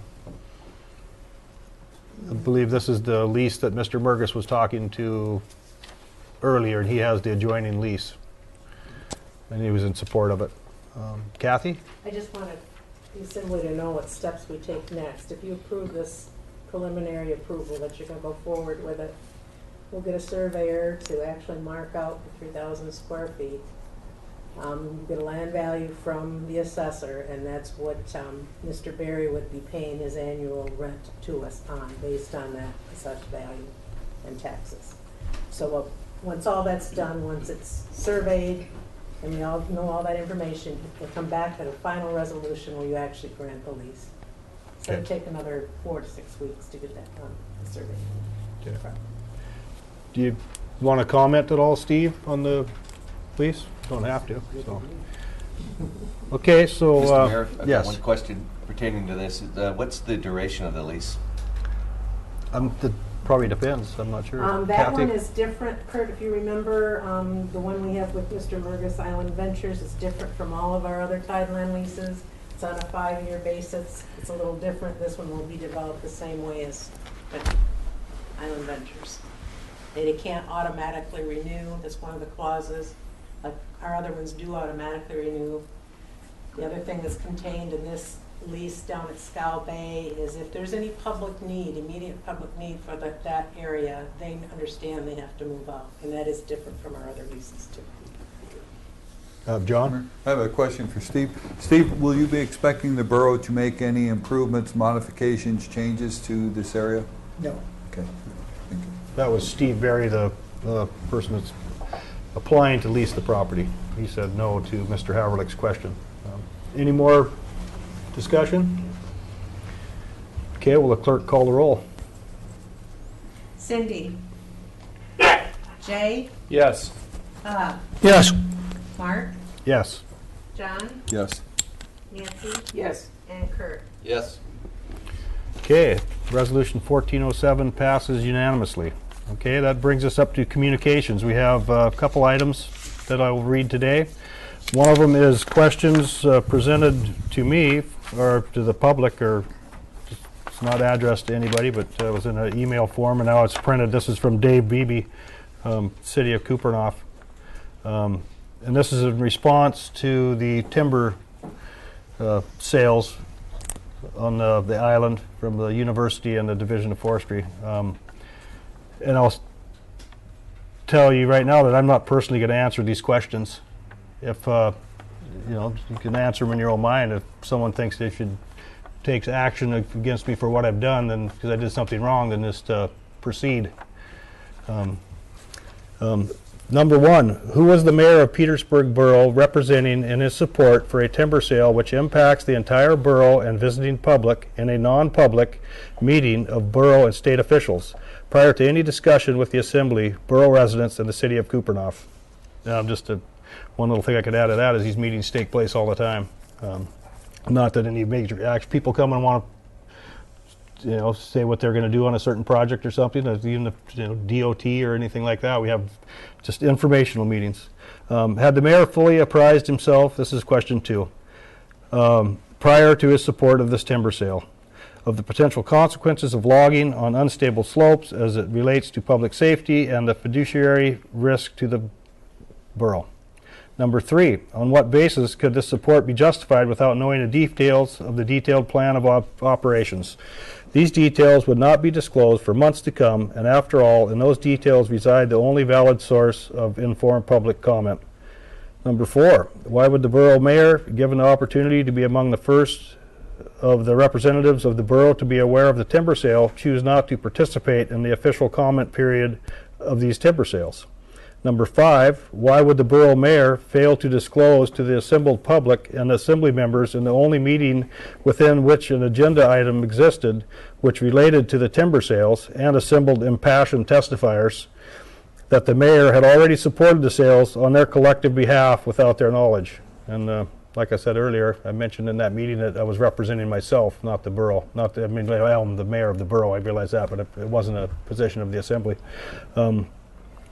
These are some of the immediate questions that arise here. There are more, unfortunately. They have to do with the city manager, Liz Cabrera, and others lending their support for under questionable authorities, given the potential consequences to the borough as it relates to public safety, fiduciary risk, and sustainable yield. Also, what are the quantified potential costs and presumed benefits to the borough justifying this support?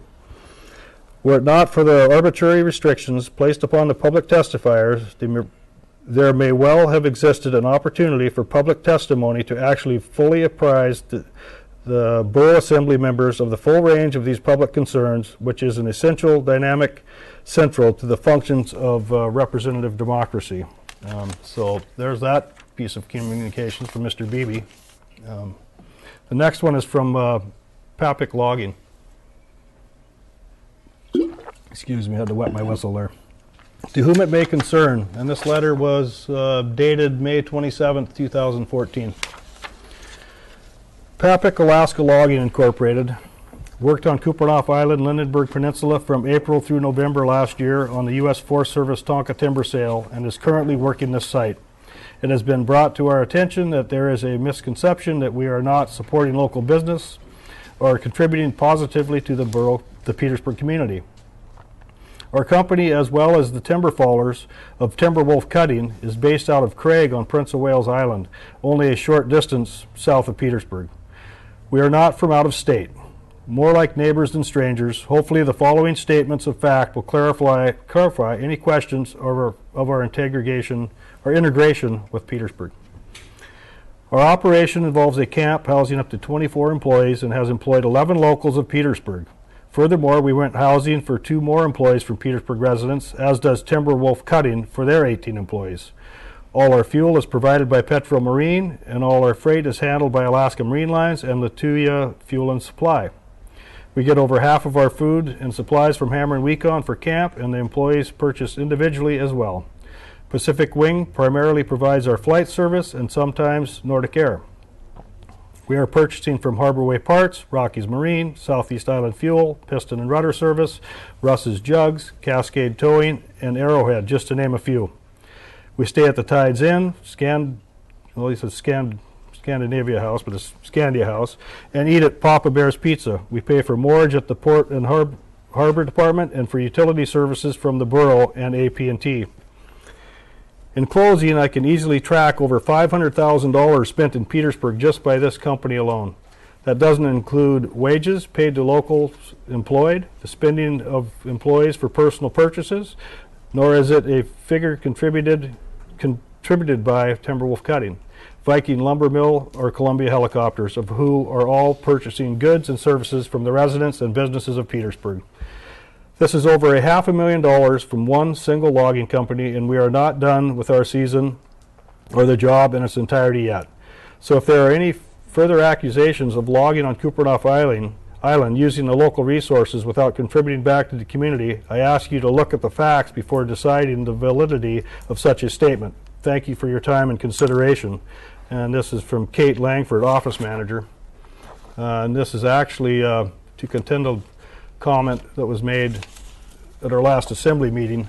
It says attached is a letter intended for the newspaper, and George Rice Sr. will take it to the Petersburg Borough meeting. Apparently a council member was stating that the only thing that the loggers on Kupernoff contributed was going to the bar. This letter was to contend that comment. And I have no more communications. Does anybody else have anything they'd like to read? Okay, assembly discussion items. Is there any recognitions? Okay, seeing none, we'll move to the next item. Item 16B, assembly discussion on potential sales tax code amendments. At the May 19th assembly meeting, recommendations from the Sales Tax Ordinance Review Committee and others were presented.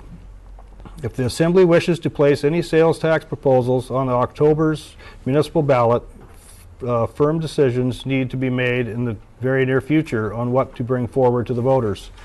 Any ballot proposal that requires an ordinance be referred to the voters should be introduced in its first reading, preferable by July 7th. So as you can see, there's a urgency to take action here. Sales tax recommendations and suggestions. A is require residency within the borough to be proven by PFD filings. B, increase the sales tax cap from $1,200 to $1,500 or $1,700. C, reduce the senior citizen sales tax exemption to apply only to WIC-approved groceries and heating fuel, which Sue Flint spoke to earlier. I guess you talked to the grocery stores and they say it might be difficult to separate those taxes out. Eliminate the senior sales tax exemption in its entirety by establishing a sunset date. And E, consider implementing an excise tax on tobacco sales. So I guess this today we're going to just discuss what we want to put in ordinance form to bring to the assembly to vote on. Is that correct, Kathy? Is that the intent? So maybe I guess it will take a motion. I wonder if we should start with A and do one at a time for ease of progressing through this. So, if anybody would like to make a motion on require residency within the borough to be proven by PFD filings, I'd entertain that motion. Nancy has a question. Nancy? Can we also add that the PFD language added to the ordinance will be retroactive for all cards? If that is what we would like. Okay. Yeah. So because it just says proven by PFD filings, but we need to clarify that it's all cards, not just new cards. Oh, cards that date back. That my card would have to be reviewed each year. Okay, so we need to. Then I so move. Okay. Second it. It's been moved by Member Strand, seconded by, Jay, did you make the second? Or I heard someone, John, by Member Haverlick, to require residency with the borough to be proven by all PFD filings. Is that kind of how you want it worded, Nancy? Yeah. Yes. Okay. Discussion? And this is just to put it in ordinance form to bring it back before us for 3 readings to see if we want to put it on the ballot in October. Okay, seeing no more discussion on item A, will the clerk call the roll? Mark? Yes. Cindy? Yes. Bob? Yes. Nancy? Yes. Kurt? Yes. John? Yes. Jay? Yes. Okay, item A passes unanimously, so that will be written up in ordinance form and presented back to us. Item B is increase the sales tax cap from $1,200 to another figure. They suggest $1,500 or $1,700. So I would entertain a motion to get that forward. Mr. Mayor? Yes. I'd move to increase the sales tax cap to $2,000. To 2,000? I'll second that. Okay, it's been moved by Member Haverlick, seconded by Member Strand to increase the sales tax cap to $2,000. And that will be on this fall's election if it passes the 3 readings of ordinance. Any discussion?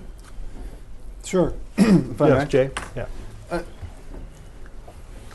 Obviously, I have my own opinions on all of these things, but since they're before us, I'm definitely going to support this because I think the voters should decide. This is going to be a community decision, and one that shouldn't in the long run be up to us. So I'm going to support it here so that the public gets to make its decision. These are great questions to ask the community, and the public ballot's the way to do it. Okay, any other comments on item B under the sales tax recommendations? Okay, seeing none, clerk call the roll. Nancy, Yes. Mark, Yes. Kurt, Yes. Cindy, Yes. Bob, Yes.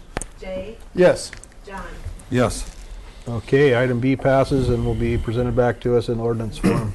I would assume at the next meeting, Kathy? That we're our Not the first one in next, July? but yeah. Okay. Okay, item C, reduce the senior citizen sales tax exemption to apply only to WIC-approved groceries and heating fuel. Entertain a motion to, for the sake of discussion. The residency thing, that would include this so that the senior tax exemption would apply to residents who qualify for the PFD? I would assume so, don't you? Do you have, Kathy, do you? Yes, that would be it. Okay. Prerequisite of I sorts. so move. Can I just ask for a clarification? According to what Sue said, then you would be exempting all groceries and heating. And fuel. Right. As well. if Not it's- not just and WIC heating fuel. fuel. Right. Okay, yeah. heating Which fuel. changes the, so we can make them, anyway, so you made a motion to adopt this, Nancy? Right, as long as it's tied to the residency Right, okay, being. all right. Is there a second? I'll second. Okay, it's been moved by member Strand, seconded by member Walhooter to adopt item C, reduce the senior citizen sales tax exemption to apply only to WIC-approved groceries and heating fuel. So discussion, I guess we need, sounds like we might need to remove that language. The heating, fuel, and WIC-approved groceries if the stores can't. No, just eliminate WIC approved. Just, yeah. Okay. Just say groceries. Right. Okay. So it's just indicating no hardware, outboards, things like that. Right. Okay, any more discussion? Clerk call the roll. Kurt, Yes. Mark, Yep. Nancy. Yes. John, Yes. Cindy, Yes. Bob, Yes. Jay. Yes. Okay, item C passes unanimously as well. Item D, eliminate the senior sales tax exemption in its entirety by establishing a sunset date. So moved. Second. Been moved by member Walhooter, seconded by member Haverlick to eliminate the senior citizens sales tax exemption in its entirety by establishing a sunset date. And that will be on the October agenda potentially as well. Discussion. What would be the sunset date? That's, so we'd have to decide that. Jay? I guess my question ties into what Nancy said. More specifically, how will we go about deciding said sunset date? Or what is the process to go about that to put on the ballot? Well, I would see it as the clerk drafts up a ordinance, has the attorney look at it, presents it to us either late June, early July, and then we amend it as we go forward and put a date in it, or she could come up with a date. Any suggestions on a date? I mean, we could kind of throw out a preliminary one now, I would think.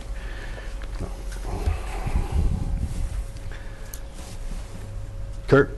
Mr. Mayor, I've been implicated, not implemented, implicated in this thought process. So I was just going to pick the year I was born. If you were born in 1955, don't anticipate seeing it. So again, I'm trying to be not self-serving, but you have to have some kind of a deadline out there so everybody knows that up to, I mean, I think that we should keep it into perpetuity for those that are already on it, is what I'm getting at. I'm just saying there won't be any new people that can apply to it after a certain date. So, I mean, I just picked 1955. If you were born in the year 55, don't anticipate seeing that exemption. That was just my own personal thoughts on it. Sounds like a logical number to start with. To even simplify it even more, how about 2020? There you go, that's what it is. Yeah. What do you mean have a deadline date? So say those that are on it now in 2020, then you're no longer on it too? Well, you can't apply for it after 2020. Oh, okay, I got you. Okay. Don't go that direction instead. At the age, wait a minute, the finance director has her hand up. She has something to Well, I add. was thinking, How about the borough does not issue any more cards after January 1st, 2015? You That's just another one. grandfather everybody else in. That already has one. So next year, if someone comes to town who's 70, they won't get a card because they did not have a card as of January 1st, 2015. Okay, that's another option. So, Kurt? I thought the further out you go with this, I mean, I'm not going to plan where I'm going to settle 7 years from now due to city sales tax exemption or $150,000 tax cut on my house. Grandchildren are going to be first priority, and health will be the second priority. So if you have it out a ways, you know, it gives people a chance to adjust. Those that are, you know, planning on staying for the rest of their lives, you know, here. So anyway, that's all I was thinking. Kind of like what they did with the longevity check. They said that by a certain date, you know, and it was like 6 or 7 or 8 years out, they were no longer going to get it, and so that gave people time to prepare, you know, to set their affairs in order, I guess. Right. Makes sense. Jody and I were talking about it this morning. It's, you know, the elephant in the room, so to speak, is what will the voters approve? I mean, so, you know, you start looking at ages and say, okay, somebody that's 60 years old is probably thinking about retirement. So you may not want to set a date that excludes people who are 60. Okay, how about people who are 55? I mean, that's, you just start going down that road until you get to a point at an age where most people will probably vote for this. And I just think this bears saying, to offset, you know, this is not a money grab by the borough. The reason this is being talked about is that we're seeing an increasing number of senior sales tax exemptions. Our demographics are showing that more and more people are falling into this senior tax exemption. And while it's not a problem today, if those demographics continue 20 years from now, whoever's sitting in your chairs then going to have a much bigger problem.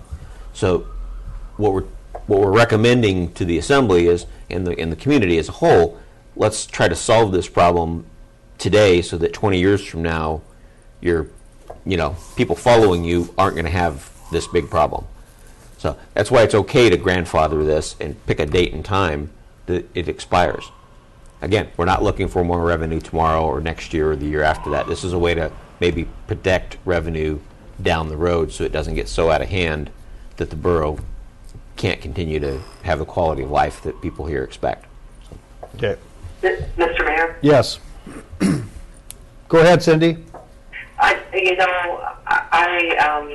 Philosophically, I agree with eliminating the exemption, but I've heard from a number of people, let me take this off speakerphone and see if that makes a difference here. I've heard can you hear me? Yes, fine.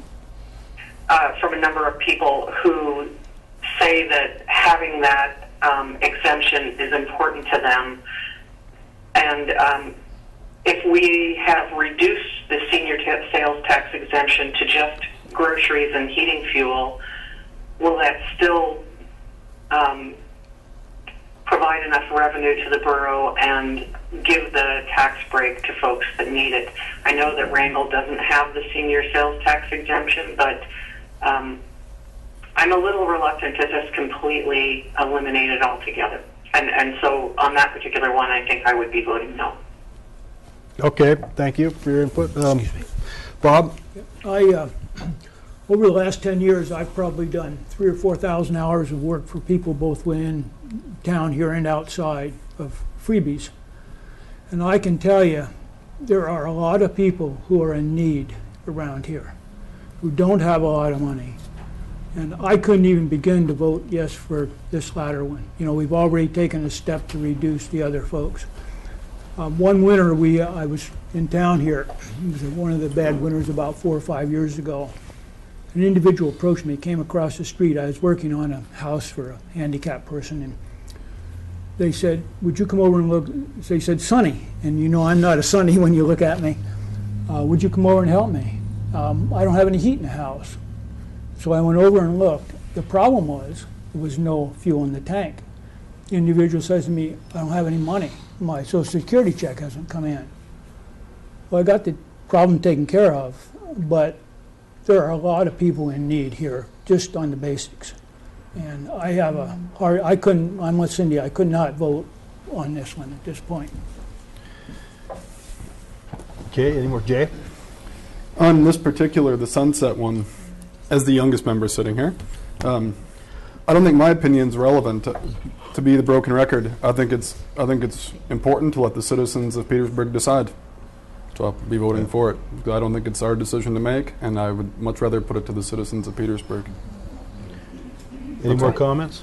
Nancy? This is not to eliminate, for us to decide to eliminate it. This is to put it on the ballot. So Correct. that the Correct. voting population can. And we'll have 3 readings to massage it, amend it, or whatever we want. And I'm And all public, for putting everything before the voters. public hearing on the second reading, so, yeah. I might not agree with it, but I agree with like Jay to get it in front of the public and let everybody make the decisions, so. Any more discussion on item D?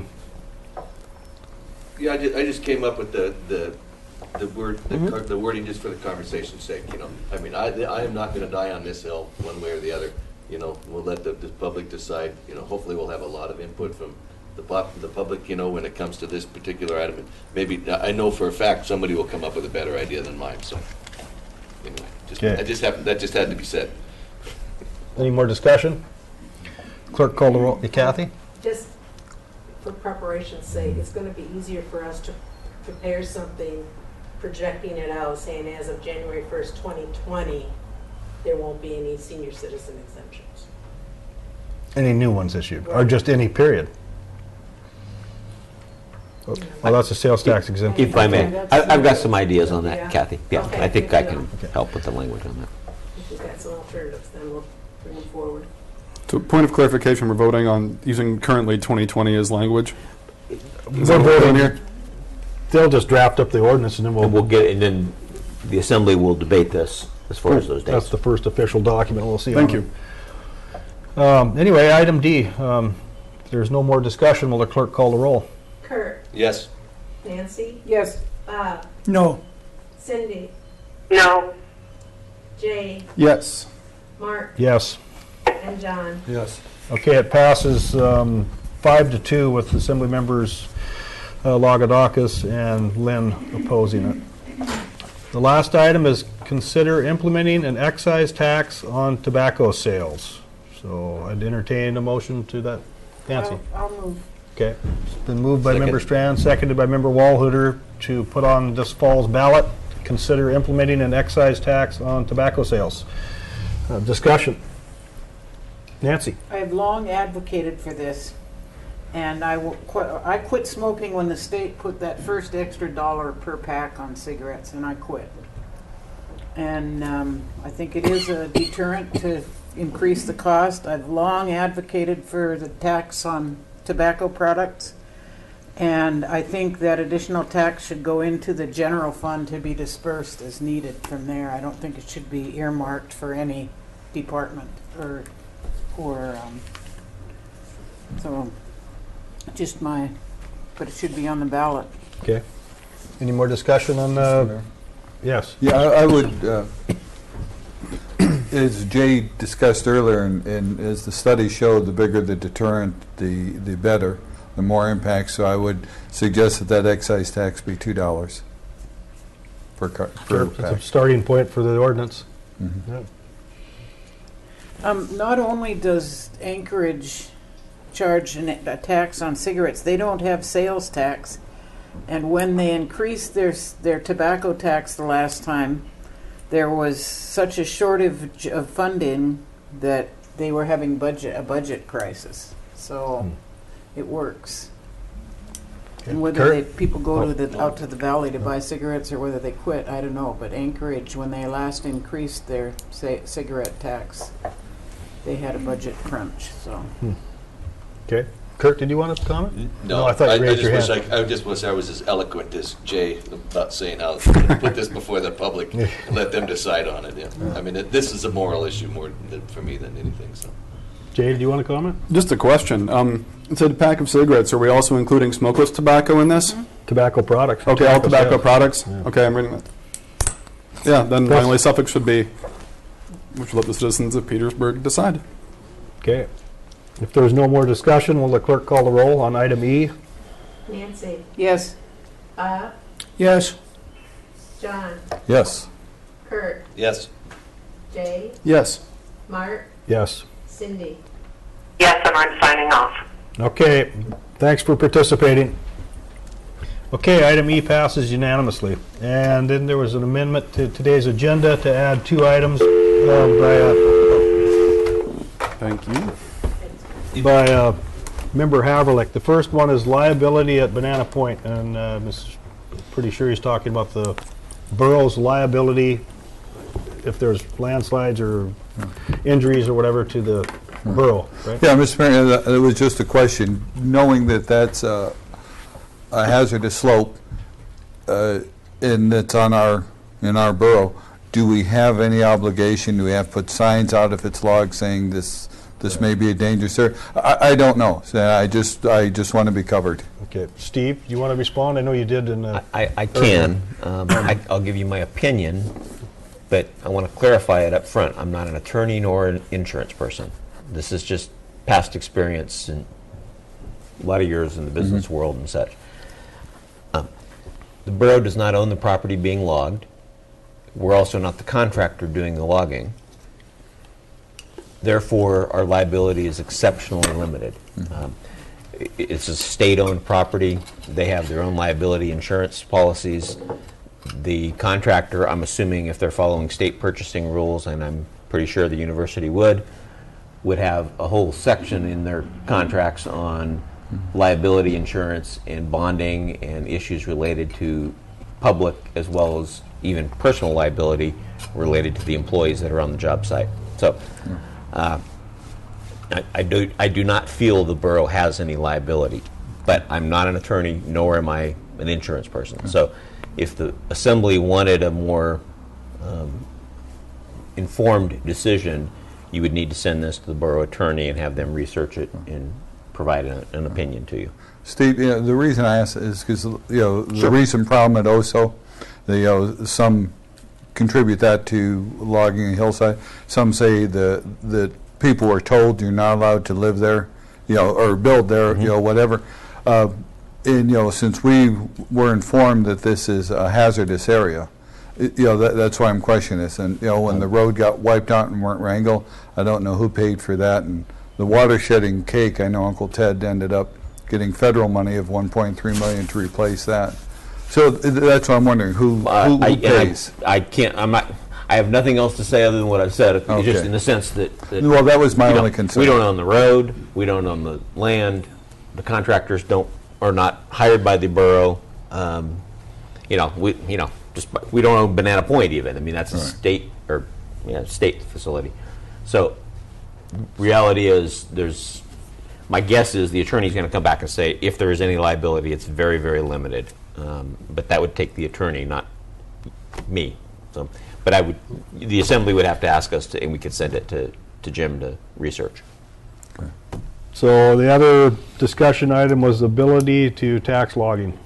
And I don't know, but Steve, you answered this question with John once before. So same kind of issue. I'm not a tax expert or a state law expert on this one in particular. If you look at who owns, I'm sorry, this one. I just, back in the day, in my youth, didn't they call where logging took place, wasn't there funding to schools called stumpage? Could have been, and maybe that's what Secure Rural Schools is replaced, since there is no logging. Now there's the rural schools funding, and that comes from logging. It's associated with logging somehow. I guess George doesn't hear. So. I can't speak to the stumpage, but I can speak to the Secure Rural Schools. Secure Rural Schools, or timber receipts, you'll hear us call it, is a replacement for the logging industry in a sense. It's a federal program that's pretty much under threat. And if it's here 10 years from now, even 5 years from now, I'd be surprised. But it is to replace the value the community's got from logging, primarily, I think, in residence and sales tax, meaning a lot of people were employed in the logging industry. Do we know why they took the Next, let's stumpage skip. away? I have no idea.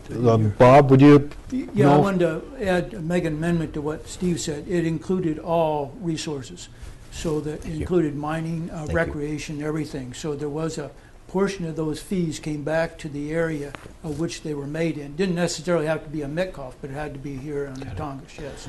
Thank you. And The issue of pure sales tax, I can kind of speak to. If you look at what property is logged, it's either mostly state and federal owned property, which is not taxable anyway. The second piece of that is it's also wholesale. So if, Kyle goes out and cuts a tree down and sells it directly to me for firewood, then it can be taxed. yes. But if Kyle is cutting a tree and selling it to Mark or Chris, who's not here, to process in a mill, it's not taxable anyway. So sales tax doesn't appear to be a solution from a taxing perspective. There's too many exemptions that don't apply. Nancy's question about stumpage, though, is potentially relevant. You have places that do, depletion allowance. I mean, there's other types of excise or taxes, like a depletion tax, that potentially could be done. But now you're up against state and federal law that I cannot offer advice on. I mean, that is definitely an attorney and probably a fairly lengthy investigation by the attorneys. So if you wanted us to look into it, we'd have to turn Jim Brennan loose, and I can't really give you an estimate on how expensive that would be, because I think he would have to look at some federal laws on can we apply that to, for example, logging on Forest Service land. That's a federal issue. State law would be any of the mental health or university land trust. It's easier on privately owned land, but there's not a lot of that gets logged. So. Anyway, Thanks. John, you had another comment? Or? Yeah, the reason it seems sensible to me, and it doesn't take much with me, but it's the oil's on federal land. Mm-hmm. Fish has a tax on it, and the secure rural schools funding is going to go away. So when expanding our borough that is going to be covering 83 plus area that we have now. There's going to be probably mining opening up, a lot more timber industry, and it would just be really nice for us to get a piece of it. And like the oil and the fish, and it seemed logical. Yeah, but that's a research project for the attorney. I don't believe Jody or I have the expertise to delve into those two, or that one. Am I wrong, Jody? So I guess if there's an assembly member that wants to put it on an agenda and take action on it to see if we want to spend that kind of money, attorney fees, we'll have to bring it up at another meeting. So let's just discuss. There is a lot of case law on this whole issue in the lower 48 counties that you'd have to get into, and I could talk in generalities, but in essence that you're barking up a tree if you're trying to tax some of those because you got comparative taxes, and I don't want to get into the details between feds and the locals and the state here. So, but yes, there's a lot of case law on it. Yeah, it's beyond my expertise. Okay, John, are you satisfied with the discussion we've had on these issues? Yes, sir. No other comments or discussion by the assembly? Then I'd entertain a motion to adjourn. So moved. Second? Second. Okay, it's been moved.